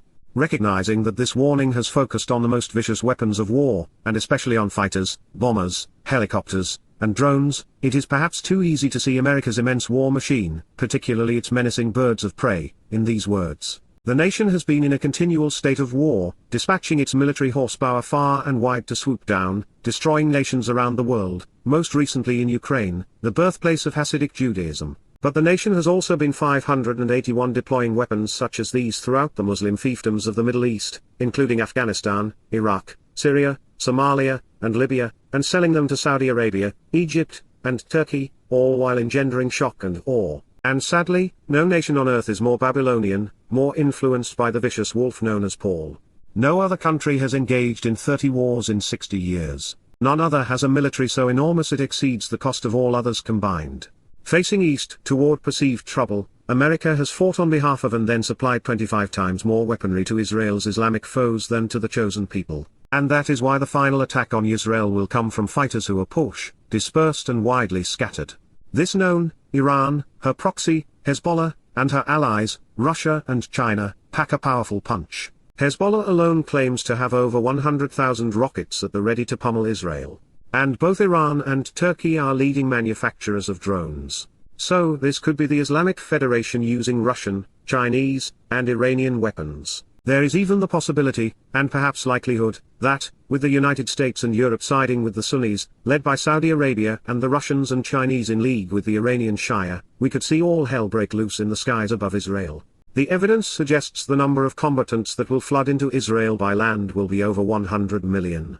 And they will arrive as Arab, the sun sets as Yahweh face the long night of Jacob's troubles. Describing the inception of the madness, the prophet reveals, "He will come, lo, he will arrive, imperfect third person masculine singular, and be totally wrong as well as completely without restraint, Sha'uwl Shema 582, his every word injurious, his tone hateful, his approach rude, his voice shrill, his lies cruel, his plots devastating, his followers terrorists, the result oppressive, his treatment harsh, his demeanor cruel, his rhetoric malicious, and his reputation violent." Simultaneously, everyone's attention will be directed eastward as their appearance will be from the east, Magama Panahem Kadim. And he will gather, Asaph, he will take, remove, and withdraw, imperfect third person masculine singular, captives, Shabi, prisoners, controlling the population, like the sand, Cha'uwl, in vast numbers. Chabaquwq, embrace this, Habakkuk 1:9. This is now the third time Yahowah has used Shema, devastating plots comprised of cruel lies in association with the dressing down of Sha'uwl. It speaks of Paul's lack of moral restraint, the plundering of Yisra'el of God's promises, and his consistent pursuit of Torahlessness. Every malevolent and malignant thing associated with him will be Sha'uwl Shema, which means that his every word will be injurious, his tone will be hateful, his approach will be rude, his voice will be shrill, and his lies will be cruel. From his arrival, his plots will be devastating, his followers will be terrorists, and the result of what he perpetrates will lead to oppression because his treatment of others will be harsh, and his rhetoric will tend to be malicious. And as was the case with Paul, he had a reputation for violence. This is a very bad man with a devastating approach to God. Magama is only used this one time in the prophets. It appears to be a compound of ma, to question the implications of gam, something additional which occurs simultaneously, and which makes this a reference to something feminine. Pana and kadim, however, are both 583 masculine as is Shabi, and both verbs, bo and asaph, were scribed in the third person masculine singular. And while it may be a stretch, since Magama is used exclusively in this prophecy, I'm drawn to the possibility that it was used in reference to Gamaliel, Sha'ul's religious instructor. The word and his name share the gam root, with Magama asking us to question the claimed aggrandizement while eliminating Gamaliel's association with God. Since Sha'ul is being presented as all bad all of the time, he is going to be directing everyone's attention eastward, which is toward Babylon. Then since Asaph was written as he will gather, take control of, and remove Shabi, captives Cha'uwl, like the sand, this is predicting Sha'ul taking souls with him into Sha'uwl. Beyond this, the religion Paul inspired would control their Jewish populations, forcing them to live in ghettos and shtetls and die in religious prisons and concentration camps for many centuries. Consistent with Paul's egregious tone to the Romans, religion and politics would be in lockstep. Christianity would empower clerics and kings to disparage their subjects for nearly 2 millennia. And he, along with the rulers, Melech, he with the political and religious leaders, will mock and ridicule those they disdain, making fun of those they enjoy disparaging, Kalas, they deride and treat with contempt. Those who govern and are empowered, Rosen, the elitists and dignitaries, judges and commanders, are haughty and egocentric, Mashyach, strut around arrogantly and proudly as if they were dignified, because of him, concerning him. 584 He, toward everything, Sha'uwl, which defends and fortifies and should have remained off limits, Mibzar, which protects, gathers, and encloses, from to question and Batzar, to gather together and withhold, to fortify and restrain, to remain impenetrable and inaccessible, laughs in amusement and is entertained, Zarkak, he shows no concern for Yitzhak, whose name means laughter, happily pitting one opponent against another, imperfect third person masculine singular. He piles up a massive amount, Wazabar, he gathers and accumulates, heaping up, imperfect third person masculine singular, of dust and debris from which there is a proliferation of materialistic progeny, Afa, of offspring and their descendants as if coarsely crumbled sand, and he seizes and controls them, while naked high, he rules over them and constrains them as they choose to cling together, imperfect third person masculine singular. Chabaquwq, embrace this, Habakkuk 1:10. Paul's satanically inspired endorsement of Rome's horribly abusive, resolutely pagan, particularly anti-Semitic, and unabashedly dictatorial government in the 13th chapter of Romans made this possible. At the time he wrote it, Imperial Rome was the most diabolically abusive, murderously militant, and parasitical civilization on earth. They survived by forcing everyone under the yoke of their legions to bow to their will and supply food, money, and soldiers. They were the embodiment of everything Yahweh spoke against and warned his people about when they became enamored with the other Sha'uwl. Rome was not only in control of Yahuwah at the time, even robbing the temple treasury. Within a handful of years from the time Sha'uwl endorsed the beast, they would completely ransack and raze Yahweh's house. Worse, the wealth they confiscated in the process was used as seed money to fund the construction of the Colosseum 585 inches Rome. Built by Jewish slaves, it showcased the worst of man, from his false gods to preoccupation with torture and death. The juxtaposition of Paul's dictate that Christians were ordered by his God to obey the Romans because his God had appointed them and was using them for good, scribed as it was in his most important letter and written just prior to Rome's diabolical attack, should have eliminated Paul from consideration as a source of advice on anything, much less God. And yet, his religion flourished among those under Rome's yoke, even as Rome came back 60 years later to destroy Yahweh and Yahweh. Roman emperors began changing their tune regarding Paul's ploy, beginning with Constantine. While he remained a pagan, he discovered that Christians, thanks in large part to what Sha'uwl had written in his letter to the Romans, were easier to control than the feisty pagans. And while conquering under the sign of the burning cross superimposed on the sun was a myth, as was the voice from the sky, Eusebius, Constantine's publicist and Roman Catholic polemicist, turned Paul's pathetic rantings into a formidable religion. General Constantine, who was a ruthless egomaniac, even when killing rival Romans, knew it was a farce and simply used the religion to advance his reign and burnish his reputation. But such would not be the case with Theodosius.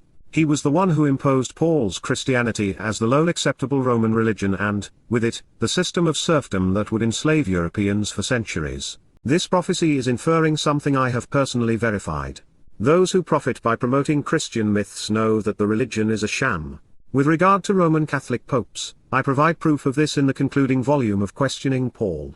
And as for Protestants, in 586 discussions with televangelists and megachurch pastors, when I confronted them with the truth, they all readily admitted that almost everything they preached was untrue. But they went ahead anyway because Paul's ploy has remained a lucrative undertaking. All the while, the Torah should have mibzah, remained off limits because it alone defends, protects, and fortifies. By tearing it down, Paul rendered salvation inaccessible, affirming what becomes obvious when analyzing Galatians, Corinthians, Thessalonians, and Romans. Yahweh warned that Sha'uwl would promote the wrong spirit in his attempt to elevate Babylon's God. What follows is exceedingly indicting, especially for the rabbinical scholar who admitted to being out of control and demon-possessed at the conclusion of his second epistle to the Corinthians. Then at that time, meanwhile therefore, he will hasten to change, actually going with a new and completely different, chalaf, he will discard, sweeping aside the original, actually exchanging the existing for a totally dissimilar, overstepping by substituting and passing along a substitute and renegade, perfect third-person masculine singular, spirit, ruach. And he will arrogantly travel about intoxicating and alienating, wa based upon an unjustified and improper opinion of himself. He will give away an inheritance, pass over the sacrifice, and take away the prospect of forgiveness, repealing Passover, doing so in anger, imperfect third-person masculine singular. He will be wrong, incur guilt, and will suffer the punishment he deserves, wa asham. He will be culpable and liable for his deliberate corruptions and will endure recompense for his acknowledged offenses, perfect third-person masculine singular, which is 587 because of his claim to have been authorized by his God, along with his vigorous support of and his justification for his deity, his performance on behalf of his religious idol while shouting for his source of power. Chabaquwq, embrace this, Habakkuk 1:11. This chronicles the biggest disconnect between Paul's letters and those who foolishly believe him. Paul's spirit was not the Ruach Kodesh, set-apart spirit of Yahweh but, instead, the Ruach ha-Satan. And while Paul admits this, it should have been obvious. If Paul had been authorized by God, he would have cited Yahweh's name, affirmed his Torah, explained the Berith, and invited Yahweh to the Mikra. He would have included prophecy to validate the assertion that he was speaking for Yahweh, and he would never have written, "But I, Paul, say." In addition to predicting that Sha'uwl would chalaf ruach, promote a completely different spirit, sweeping the set-apart spirit aside, chalaf speaks of altering one's appearance by changing what they are wearing. That is telling because Sha'uwl is the wolf in sheep's clothing. It is yet another thing this shyster admitted, saying that he would pretend to be whatever served his interests. As is always the case, God is correct.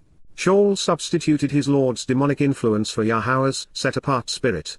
Christianity would have an entirely different spirituality, personality, and God than the Torah. Catholics would call this beast the Holy Ghost.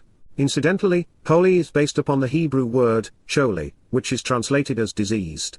It speaks of sickness, malady, anxiety, calamity, and grief. Sha'uwl, Paul would embody every negative nuance of Obar in that he was arrogant and intoxicating. His improper opinions of himself were disseminated 588 throughout the Roman world as he traveled as a vagabond, alienating all who would listen from Yahowah. He never stayed in one place long enough for the people to determine that he was a con man and run his sorry soul out of town. Although Paul's crimes against God, his people, and humanity are the most egregious ever committed, one of his most debilitating misadventures was to renounce Dowd's fulfillment of Pesach and Matzah, never once referring to him as the Passover lamb or savior. As such, the purpose of Chag Matsah was Obar, passed up and repealed, leaving Christians without any hope of life after death, in heaven, anyway. Clearly, Sha'uwl, Paul was Asham, wrong. And while he will suffer eternal separation in Sha'uwl, hell for what he has done, that penalty is not sufficient. It does nothing to restore the souls his words destroyed nor compensate Jews for what his anti-Semitic religion stole from them. Therefore, the realization that he will be judged and will suffer the penalty he deserves makes my heart sing. Even when put up against ruthless rubbish like Muhammad, Sha'uwl, Paul stands alone as the single most counterproductive and condemnable person in human history. It would be a privilege to provide testimony against both, judge and sentence them. I might even volunteer to administer God's retribution. And let's be clear, since Yahowah has been, Sha'uwl is guilty of falsely claiming that he was authorized by God and that he spoke for God. His God is Satan, who is now Christianity's Lord. Even the Lord Jesus Christ of Christianity is a religious idol, a false god conceived by the most reprehensible of men.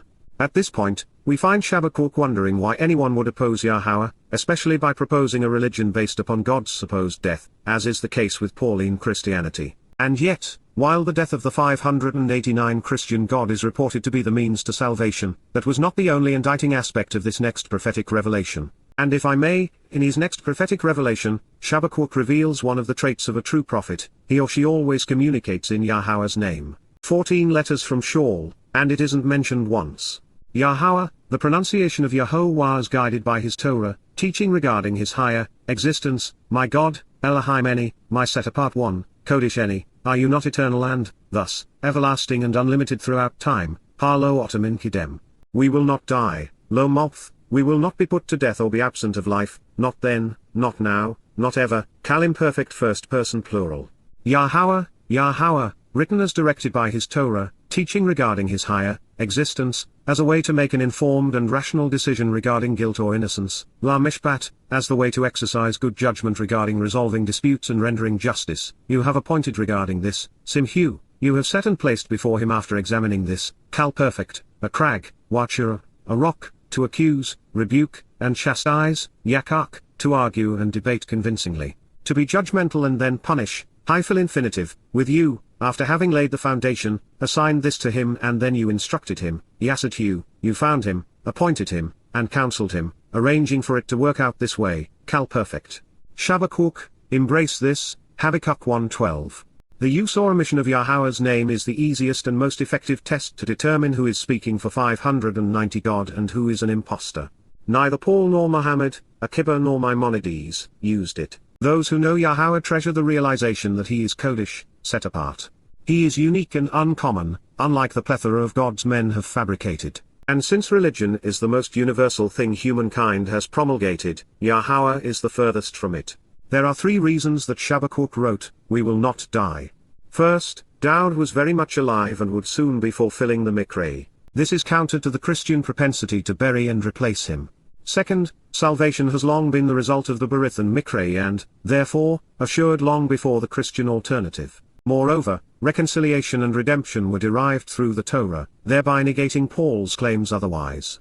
Third, the death and resurrection of the Son of God was central to almost every pagan religion. This story began with Nimrod and Astarte in Babylon and became part of Greek religion with Dionysus, upon whom the Christian Jesus was modeled.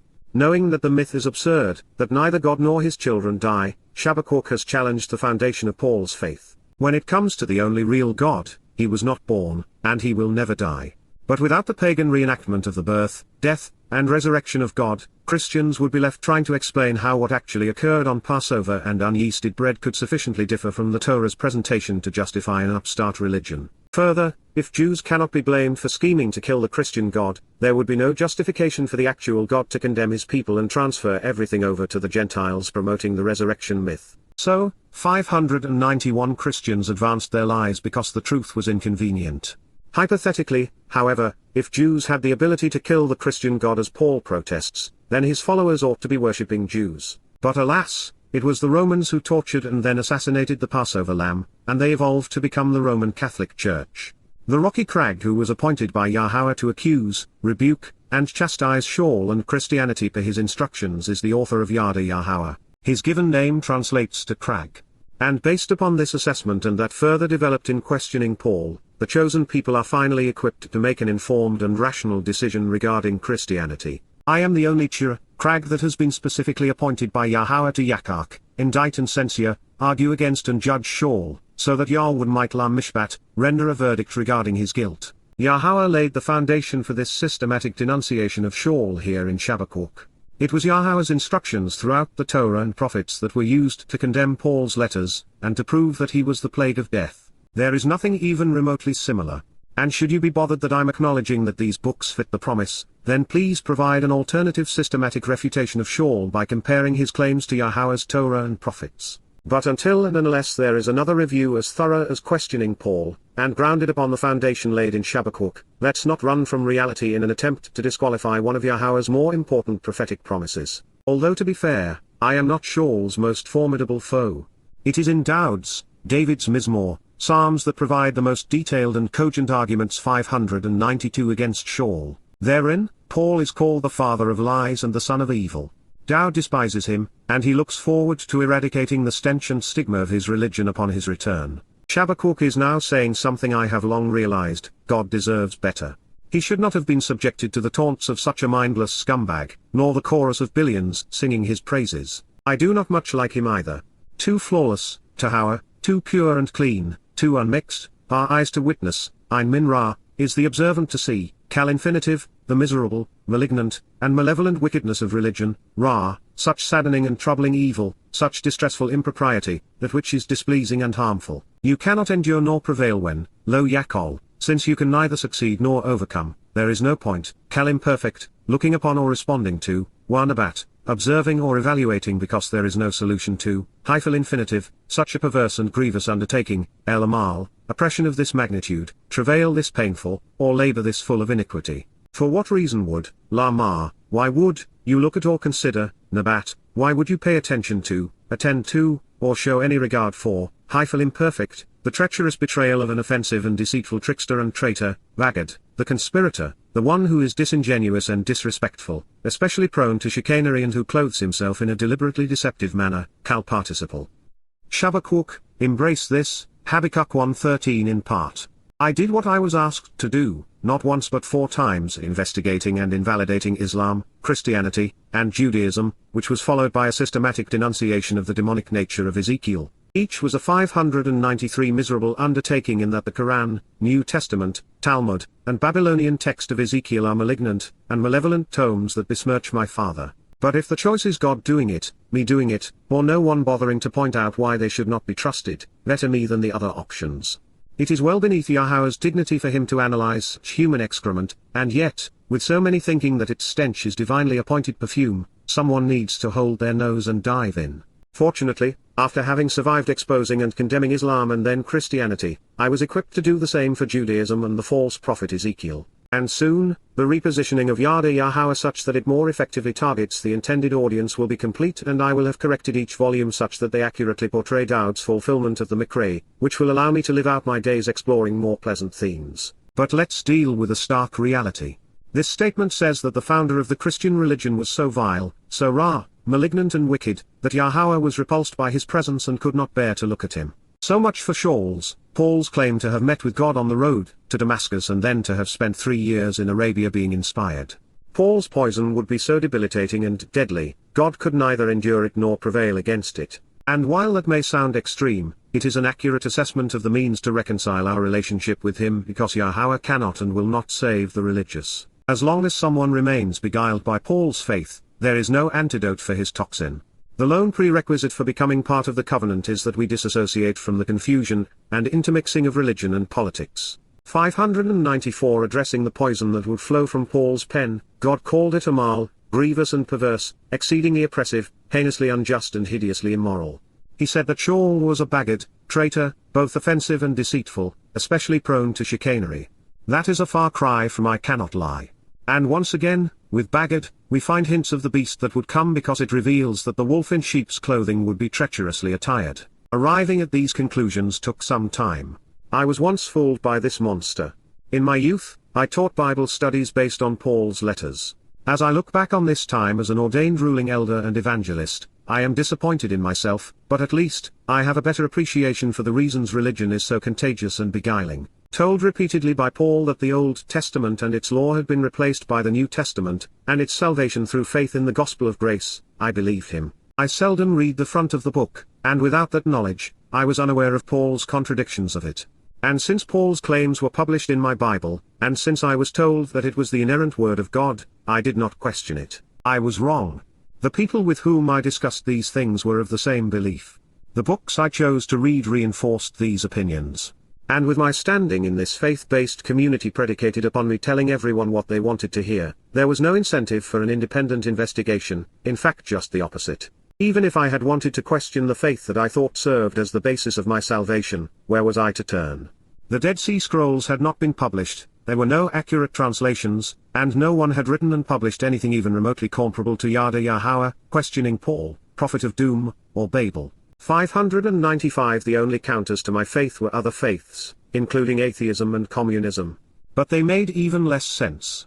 It wasn't until my life, my family, my business, and other growing interests took me away from the religious community that I began to ask questions that could not be answered. And along the way, I inadvertently tangled with some very unsavory characters, lots of wolves in sheep's clothing, most of whom were devoutly religious. So, while I didn't have the answers, I slowly began to realize that there were far too many questions that could not be answered, so I became an agnostic. That is where Yahowah found me, looking out over the sea on Towrah in 2001, 32 years prior to his return. If there had been a book available like Questioning Paul, one similar to Prophet of Doom, or akin to an introduction to God, Yada Yahowah, and Observations, even Coming Home, or Babel, I had reached the point that I was sufficiently free of the mind-warping aspects of religion to have benefited from it. But alas, nothing like them existed, which is why, I suppose, Yahowah asked me, enabled me, to write them. It was hardly a surprise because he revealed his plan 26 centuries prior to enabling it. This does not mean that the job is done, far from it. Most Jews are either too religious, too political, too preoccupied, or too stubborn to approach Yahowah or consider what the Messiah Dowd has done for them. And time is running out for this to change in a meaningful way. So please, take advantage of Yahowah's gift. Read. Therefore, you will enable and implement to write against the plot, while remaining otherwise silent and unresponsive, taking no other action for a prolonged period. Sharash, after remaining quiet for a long while, you will facilitate an engraved response with ongoing implications by composing an inscribed work. Hyphil 596 Imperfect. Yahowah is enabling an implement as an understudy to write against this plot, doing so in a way that will have unfolding implications over time. In opposition to the contradictory and thoroughly confusing religion, the incomprehensible and deceptive wickedness, this confounding and befuddling communication which will have been spread, embraced, accepted, and swallowed, Barbala Rasha, against that which will have led many astray, engulfing and confounding. Then overwhelming and devouring the unrighteous, Peel infinitive, the misled will suffer the effect of having swallowed the corruption in a demonstrable and ongoing manner, who is far more accurate and righteous than him, Zadig Minhu, who is correct and thus considered right instead of him. Chabaquwq, embrace this, Habakkuk 1:13. This is what has occurred. After having exposed and condemned Sha'uwl, Paul through Chabaquwq 666 years in advance of him perpetrating this deadly attack on his people, Yahowah remained silent about it until recently. Then at long last, he enabled his chosen implement to write against the cult of personality that became Christianity. Working together, we have effectively disproven the Bala Rasha, confounding and deceptive scheme presented throughout Paul's letters, and the other books of the Christian New Testament the devil's advocate shaped and inspired. The toxin that has spread and swallowed by those befuddled by his faith, finally has an antidote. Sadly, since Jews stopped listening to Yahowah, there was nothing else that could have been done in the intervening period to stop the ensuing carnage. The most Yahowah could do was wait until he found a willing reporter and then help him get this job done before it was too late. 597 Beyond this, Yahowah would do as he has always done, leave his people without excuse. Not only would he of Chabaquwq convey this prophecy well in advance of Sha'uwl fulfilling it, God would deploy and enable a sharash, implement to sharash, chronicle this prophetic spectacle for modern readers, combining it with an excoriating analysis of Sha'ul's letters. Those who have read what Yahowah had his sharash, instrument inscribed for his people's edification on the cusp of his return in the 4 volumes of Questioning Paul have irrefutable proof that Paul and his New Testament are fraudulent. And this is important to Jews because the resulting religion has been defaming, depopulating, and dehumanizing. There are many who have been wrong about Yahowah, such as Akiba and Muhammad, but even they were less wicked and twisted than Paul. When it comes to evil, Sha'uwl is the most ungodly of all. While I suppose that it is better to be less condemnable than Sha'uwl, Paul, what's the point? One has to be right to benefit from what Yahowah is offering, and he does not grade on a curve. Regarding this subject, let's clear up another myth. God's long silence toward Paul, the New Testament, and Christianity is not without implication. It means that God did not inspire anything written therein. If he had, he would have said so, as opposed to affirming the opposite. Further, had God inspired the New Testament, we would find testimony such as this throughout it. Yahowah is resolutely consistent, telling the same story through every prophet. The very fact that the Torah and New Testament are incompatible rather than complementary is proof that the God who inspired Chabaquwq is disgusted that Sha'uwl claimed his authorization. Liars don't like being exposed. And so, they will undercut and denounce any potential rival. And no one had 598 more lies than Paul. Moreover, his most prevalent trait was conceit. Sha'uwl was fixated on validating his bogus credentials, imposing his alleged authority, and claiming the entire world for himself. If compared, his ego exceeded Satan's, but I, Paul, say, would be the law in the land of the Greeks and Romans. His putrid propositions would take precedence over anything Yahowah had to say, even through Moses and Dowd. Based upon his claims, Paul's testimony overrode everyone else. He ordered the faithful to follow him and to obey him. This is the antithesis of God's approach. Other than Dowd, he typically disdains kings and clerics. There are no strata in the covenant family. The 2 most important people in God's story were shepherds who walked with God's sheep. Even here, the books refuting Paul were to be scribed by a sharash, enabled implement, a useful tool. The chota is a sucker growing out of the existing rootstock. The basar is a human herald. The nakri is an informed and responsive foreigner. A malak is a messenger. The crag is a rock. The cowl is a voice. Yada is aware. These are not hierarchical titles. The power is in the words, not the person or office. Therefore, Yahowah had his prophet right. Therefore, you engage with, Wasar, you work on behalf of and act in conjunction with, Kalimperfect consecutive, humankind, Adam, men and women who have a neshama, conscience similar to Adam, in a manner which could be compared to, Ka, similar to, the fish, Dag, of the sea, Yam, in the water, similar to, Ka, like, creatures which move freely about, Remus, the multitude of highly mobile animals, without rules to govern them or anyone seeking to control them, Lo Marshal Bahu, without anyone claiming dominion or 599 authorization to rule, Kal participle. Chabaquwq, embrace this, Habakkuk 1:14. This is the opposite of what Paul claimed for himself, and what his religion subsequently imposed. Rome was not this way, nor is the Roman Catholic Church.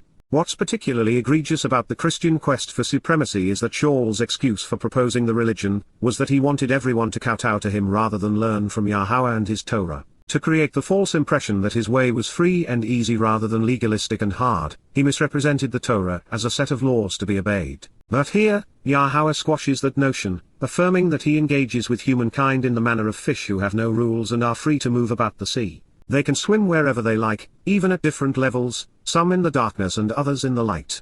They even swim in schools, which symbolically suggests that they, unlike the religious, are receptive to proper instruction.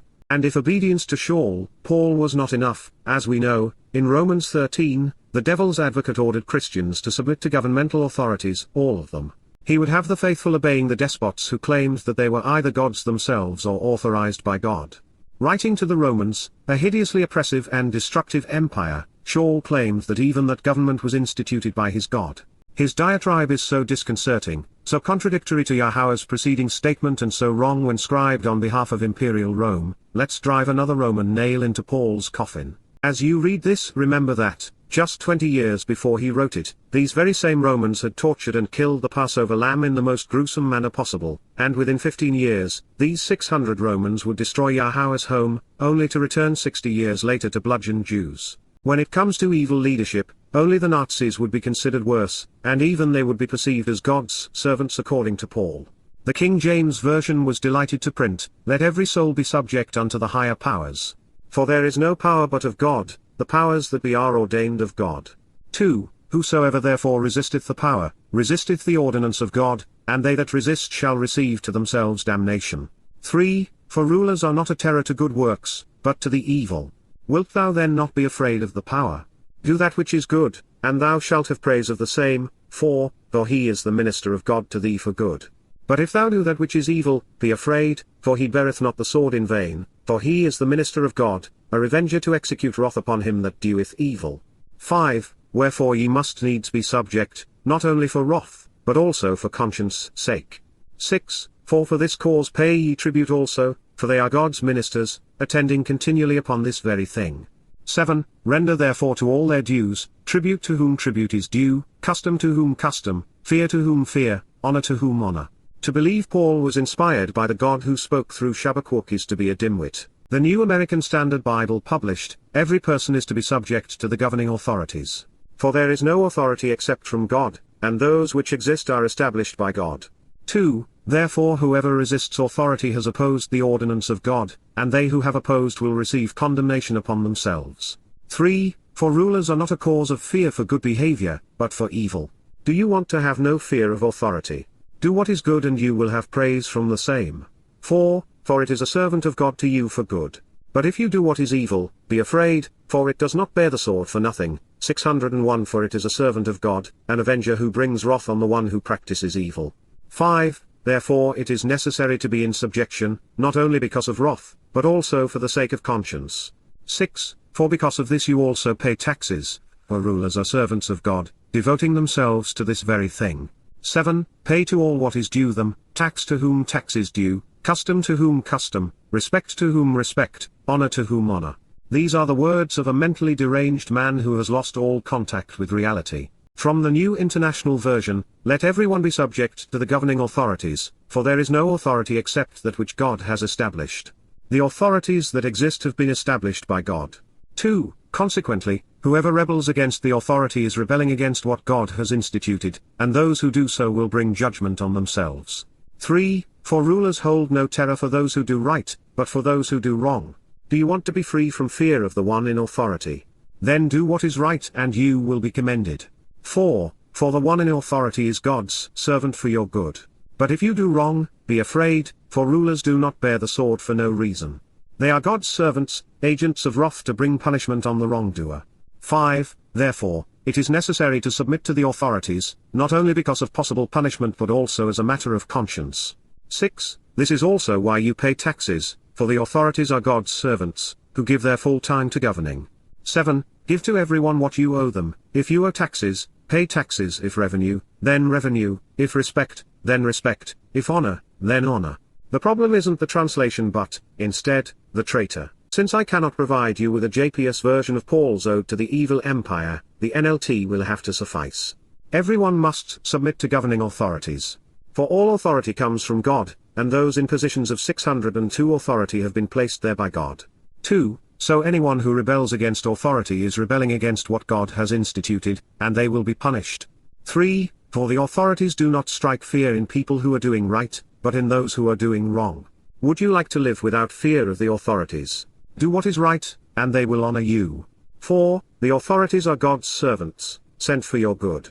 But if you are doing wrong, of course you should be afraid, for they have the power to punish you. They are God's servants, sent for the very purpose of punishing those who do what is wrong. 5. So you must submit to them, not only to avoid punishment, but also to keep a clear conscience. 6. Pay your taxes, too, for these same reasons. For government workers need to be paid. They are serving God in what they do. 7. give to everyone what you owe them, pay your taxes and government fees to those who collect them, and give respect and honor to those who are in authority. In the debate between Yahowah and Sha'uwl, one is sane and the other is deranged. It would be appropriate to point out that the prophet is just beginning his rebuke. Not only does each criticism reported by Chabaquwq fit Sha'uwl, in the second chapter, he is going to get more specific, even naming him. When we recognize that this was written to indict Paul, we realize that as goes Paul, so goes the New Testament and the Christian religion. Without the plague of death, we are back to Yahowah being God, prophets being trustworthy, the Torah being valid, 1 Berith, 7 Mikra, Dowd being the Son of God and Messiah, and YYV8C11 being God's people. Baiting and hooking his audience, and netting vast numbers of souls, Sha'uwl has killed everyone who took his bait. Worse, he was so depraved that he rejoiced in what was nothing short of mass murder. 603 In everything associated with him, Sha'uwl, he dangles a lure and hook to entice the unsuspecting, Chakar. When, and also, found in the dss but not mount, he catches them, he drags them away, he grasps hold and pulls them away, then he tears them apart, chewing them up. Imperfect third person masculine singular, in his dedicated trap, with the snare of his devotion, and in his destructive net. And he gathers them together and removes them, so he assembles and collects eradicating them, imperfect, in his dragnets by kindling his victim's yearnings, while himself, mentally and emotionally dysregulated, in his fishing nets designed to trap and snare while he is emotionally agitated, from Kamar, to be mentally and emotionally unstable. Therefore, concerning this, so therefore in this way, he acts as if he is elated, intoxicated as he is with himself, Samak, he delights and is pleased, full of himself, imperfect third person masculine singular, glad and gay, shrieking and shouting over this outcome, Wajil, he screams in uproarious fashion as if this were a favorable outcome, and beneficial circumstance, imperfect. Chabaquwq, embrace this, Habakkuk 1:15. Considering the hundreds of millions of people Islam has slaughtered in religious rage, it is sad to report that Sha'uwl was more murderous still when one considers the number of souls he lured to their demise. Not only does religion constrain the people's freedom, similar to a net with fish, controlling them, Paul drew believers away from God. The reference to ensnaring fish is indicative of Christianity, where the faithful used the image of a fish to 604 identify themselves with their religion. This symbol remains prevalent today in the Christian ichthus, Greek for fish, where the letters X theta upsilon sigma were formed inside the sign of the fish. It purports to be an acronym for Iesus Christos, Theoios, Soter, Jesus Christ, God's Son, Savior. In this regard, it is telling that this symbol not only preceded Christianity, but it was also originally associated with Astarte, the Babylonian Queen of Heaven and Mother of God. As a fertility symbol, it was a vagina. Such is the genesis and evolution of Christianity. And let's be clear, there was no Iesus. No one was afforded the title of Christos, the Theoios, or Soter, but to their credit, they were correctly identifying themselves as the fish Paul baited and caught. The realization that Sha'uwl was elated at the demise of his victims demonstrates that he was sadistic, the trait we appropriately associate with his mentor, Satan. Christianity is premeditated murder perpetrated by a psychopath. As an interesting aside, while dark and dour, your stereotypical psychotic schizophrenic narcissist and psychopath has to fake his or her displays of discordant emotions because they lack empathy. Therefore, the wild range of feelings we find in Paul's letters and speeches was yet another act, a deliberate hoax to keep his devotees off balance and under his spell. Throughout this extraordinary prophecy, the perpetrator remains one while his victims are many. So, therefore, in this way, so concerning this, he slaughters and sacrifices, Zabak, he butchers, killing as part of his penitence, mollification, and worship, imperfect third person masculine singular, his devotees as they approach his net and are ensnared in his trap, mutilating, disfiguring, and destroying in his ruse on behalf of his deity. 605 He blows smoke to make illicit worship seem pleasant, using perfume to cover the stench, he kindles aromatic incense in a religious setting and encourages offerings which trap by joining things together in dubious fashion, from to bind and shut in, fumigating a living space to drive out the occupants and to blend together in an unconvincing way, imperfect third person masculine singular, ensnaring his victims while remaining emotionally agitated and unstable, capturing his victims in his dragnet, from Kamar, to be mentally and emotionally dysregulated. For indeed, by them, Barhem, he is enriched and productive, shaman, he grows fat, becoming unhealthy, unresponsive, and calloused, through seductive words while he claims his share of the funds confiscated and apportioned in his persuasive plot, Chabaquwq, he takes his allotment and leads an easy life as a reward for his influential scheme comprised of seductive, deceitful, and divisive rhetoric. And so, what he devours, Q, then his fruit and fodder, from Ma, to question and Akal, what one consumes, is contrived, newly fashioned, and artificial, Bara'ah, is recently created and synthesized, fabricated and novel, comprised of circumstances and conditions which have been amalgamated. Chabaquwq, embrace this, Habakkuk 1:16. Sha'ul's, Paul's portrait is getting darker by the minute. He is the Zabak Benjamin, butcher of Benjamin, the most murderous of the wolves. And it is all deliberate. A trap is set, and victims are ensnared on purpose. Blowing smoke is not condoned by Yah because it is not conducive to honest reporting or being observant. Smoke obscures and perfume masks, neither of which are conducive to understanding. 606 When we combine the dual presentations of Shema, being ruthless with the twin depiction of Mikmarith, being emotionally dysregulated, we find a psychopath. While a bit frightening for Christians, I find it reassuring. The demeanor of Paul's speeches and letters, and the reckless vindictiveness with which he attacks those who don't capitulate, as well as his depiction of himself as a murderer and sexual pervert convinced me to write this of him in questioning Paul.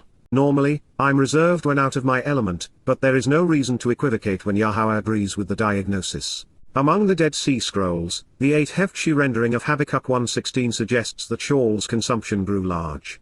And if that is what the prophet was inspired to write, it means that his bread was filled with yeast and, thus, is rife with the fungus of religious and political corruption. This could well be a rebuke to Paul's little yeast, whole of the batched yeasts. I have not sought to assess the quantity of souls Paul has extinguished nor the scope of those who have been tormented by his faith, but they number in the billions and millions. It would require the most irritating and opaque smokescreens to hide his complicity.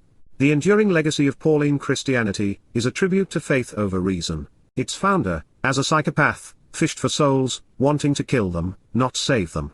So why is it then, Hal Ken, that he continues to be delusional and vain, brandishing fantasies, and then emptying, disgorging his victims, leaving everyone unfed, pursuing such a worthless scheme, only to pour out, hyphal imperfect third-person masculine singular, making his victims act similarly with ongoing implications, those devoted to him disfigured from his trap, Harim Q, the faithful from his net destroying his followers in his ruse on behalf of his deity, only to, eternally and 607 intentionally end the lives, Tamidlah Harag, continually and with premeditation, kill, murdering with everlasting implications, of Gentiles, Gawim, of people from different races and places, those prone to religious beliefs who are dead men walking estranged from Yisra'el, showing no concern or mercy, lo chamal, sparing none while incapable of pity, kindness, or compassion.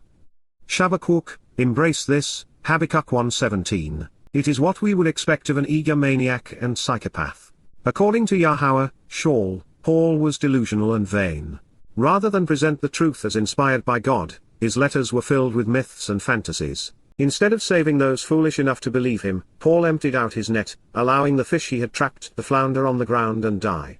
It was all a farce, a murderous and merciless scheme, to destroy Gentiles while annihilating Jews. Once again, we are confronted by a discrepancy between the Masoretic text, first compiled in the 11th century CE, and the Qumran scrolls, dating to the 2nd century BCE. According to the Deus S, Chabaquwq queried, so how is it that he continues in vain to advocate meaningless fantasies from such a long distance away, promoting that which is unreal and has never existed, doing so without any benefit, only to disgorge into non-existence with his sword which severs and slays, cherub, thereby continually and eternally killing the Gentiles without concern or compassion. Cherub can be something that cuts, severs, and destroys. It is an implement which lays waste, making life meaningless as well as a tool used to attack, smite, and slay. Pronounced, Korib, it depicts a dry, hot, and desolate place. Should cherub have been intended, then Chabaquwq was likely contrasting Sha'ul's lifeless 608 rhetoric to the revelation of the Torah on Mount Korib. This possibility is intriguing considering Paul's false allegation that the Torah's covenant enslaved because it was established through Hagar, in this place. Either way, it remains a provocative question. How is it that Sha'ul continues to seduce so many with such worthless delusions? His letters are so readily disproven, it is a wonder that anyone believes such ridiculous fantasies. Nonetheless, we are reminded that Paul's schemes were intentionally deadly, which means that he committed premeditated murder. This makes him history's most deranged serial killer as the souls of believers are disgorged into oblivion. Especially relevant, God predicted that Sha'ul, Paul would have no empathy. Paul was unable to feel compassion or concern over the disfigurement and death of his victims. This confirms that Paul was a psychopath. As a result, he may not be the best option for spiritual advice on living a fulfilling life. Just saying. Christianity's only hope for survival in lieu of this blistering attack on the New Testament's most prolific writer is to dissuade believers from considering Yahweh's prophetic pronouncement. All of these personal criticisms against a single individual must be errantly rendered such that they condemn an ancient nation.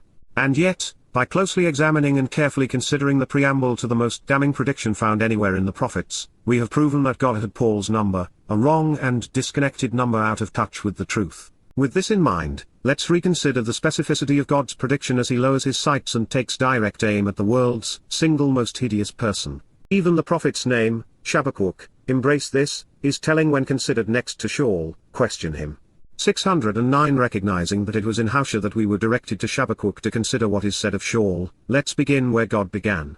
Away from the control, power, and influence, minyod, of Sha'uwl, I have chosen to ransom and redeem them, reacquiring them, portrayals. So, plague of death, morth, where, is the widespread pandemic you caused with your empty words and the sting of your controlling goads, to bear otter. Plague of death, morth, where, is your fatal contagion, your ruinous influence, kiteb otter. With Sha'uwl, the capacity for compassion and contrition, the ability to relent and show remorse, even regret, nochem, is non-existent, satar, from my perspective, minine. Howsha 13:14. It is true, this son of his brothers, Hu ben Hu, will run swiftly, thrive with bull, produce asses, and be licentious, para. Then the foretold confrontational encounter, kadim, with the spirit, ruach, of Yahowah, will come, bo. As a result of, questioning the word, midbar, his perversions will be esteemed, but he will lack integrity, ola, and will be denounced when it is shown that what he did was wrong, bosh. His destructive source, mak or hu, will eventually be constrained, charub. His perceptions, hu, will be exposed and stripped away, hushasa, including his treasury, ozar hu, of everything, shurl kali, perceived as worthwhile and desirable, kindar. Howsha, Hosea 13:15. This was designed to lead us to. This is the prophetic pronouncement and published prophecy, Matsah, which, for the benefit of 610 the relationship, Asher, was witnessed and received as a revelation, Chazah, by Chabaquwq. Embrace this, Chabaquwq, the prophet, Nabi. Chabaquwq 1:1. For how long and to what extent, Adon, Yahowah, should I plead for someone to respond in a beneficial way to this desperate and dangerous situation, Shawa, because, you are not listening, Lo Shama, to my anguished appeal and emotional outcry, Zark. Against you, El Otter, there is a devastating plot comprised of cruel lies, ruthlessly plundering the people without moral restraint using injurious language, Shema.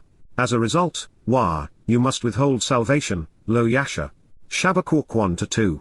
For what reason, Lama, are you having me witness, this grotesque corruption and deliberate fraud, this vain and morally objectionable behavior comprised of false testimony that is being intentionally perpetrated, which you consider, nabat, vexing and troublesome, amal. A demonic spirit seeking to be worshipped as God who is exceedingly malicious, destructive, oppressive, and confiscatory, shed, a devastating and misleading plot advanced through injurious statements and wanton plundering, Shema, is conspicuously before me, publicly conveying this contrarian message, la-nedged, nagadeni. He is and will continue to be, argumentative and contentious, quarrelsome and insulting, conveying a conflicting perception regarding the proper standard, ribe. He brings forth and continuously advocates, nasa, dissension, discord, and divisiveness, madown. Chabaquwq 1-3. 611 Therefore, in this manner, Alken, the Torah, teaching and guidance, Torah, is incapacitated, its instructions are invalidated and ineffective, being nullified and paralyzed Pog. As a result, the truthful and everlasting, eminent and permanent, la netzer, means to vindicate by justly resolving disputes, mishpat, will not be brought forth, publicly or openly disseminated, nor broadly extended, lo yatzer. Instead, religious corruption will become invasive and injustice will encompass, rasha kathra, the means to be right and become innocent, ethhazadik. For this reason, that which, Alken, he brings forth and disseminates, yatsa, perverts, distorts, corrupts, and convolutes, twisting and misrepresenting, akal, the way to make informed and rational decisions regarding vindication, Mishpat. Habakkuk 1-4. You can consistently witness this, Ra, among the Gentiles, Var Gawim, should you choose to be observant, Wa Nabat.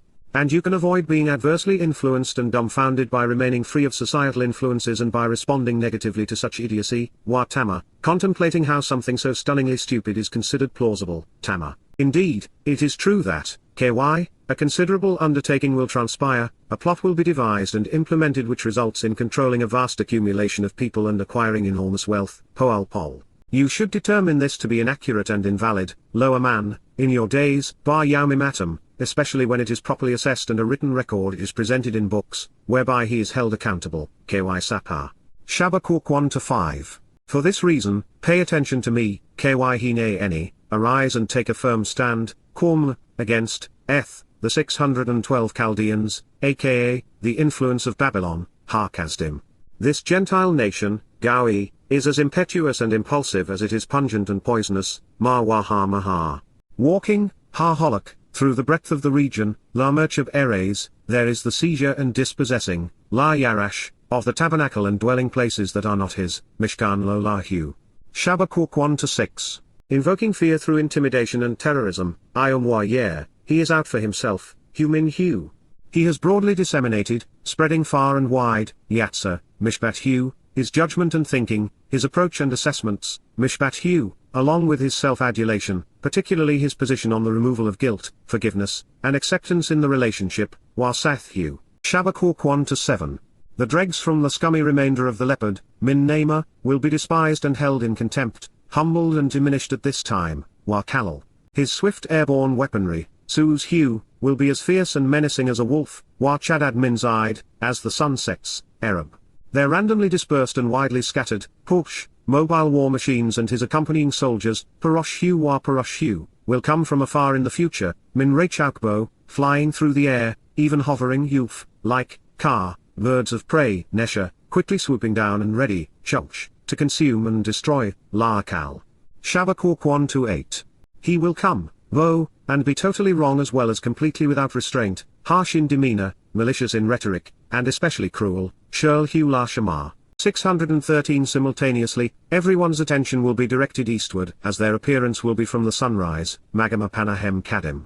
And he will gather, Asaph, captives, Shabi, like the sand, Kaha Cha'uwl. Habakkuk 1-9.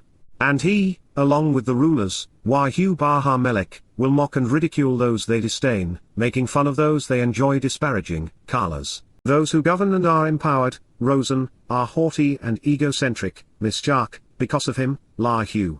He, at everything, Gula Shurl, which defends and fortifies, and should have remained off limits, Mibzar, laughs in amusement and is entertained, Zarkak.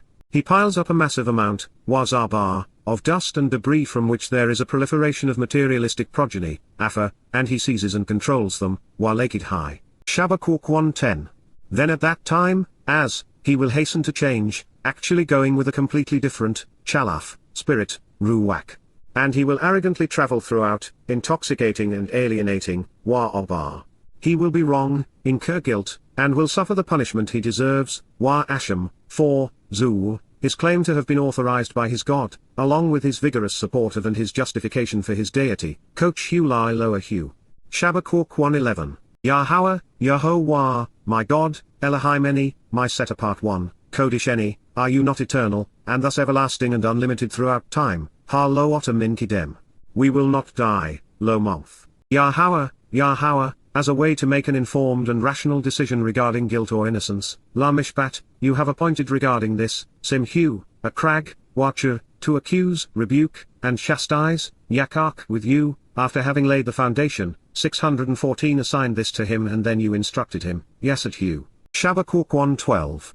Too flawless, uncluttered, and pure, Tahawah, our eyes to witness, Ein Min Ra, the miserable, malignant, and malevolent wickedness of religion, Ra. You cannot endure nor prevail when, Lo Yakol, looking upon or responding to, Wa Nabat, such a perverse and grievous undertaking, El Amal.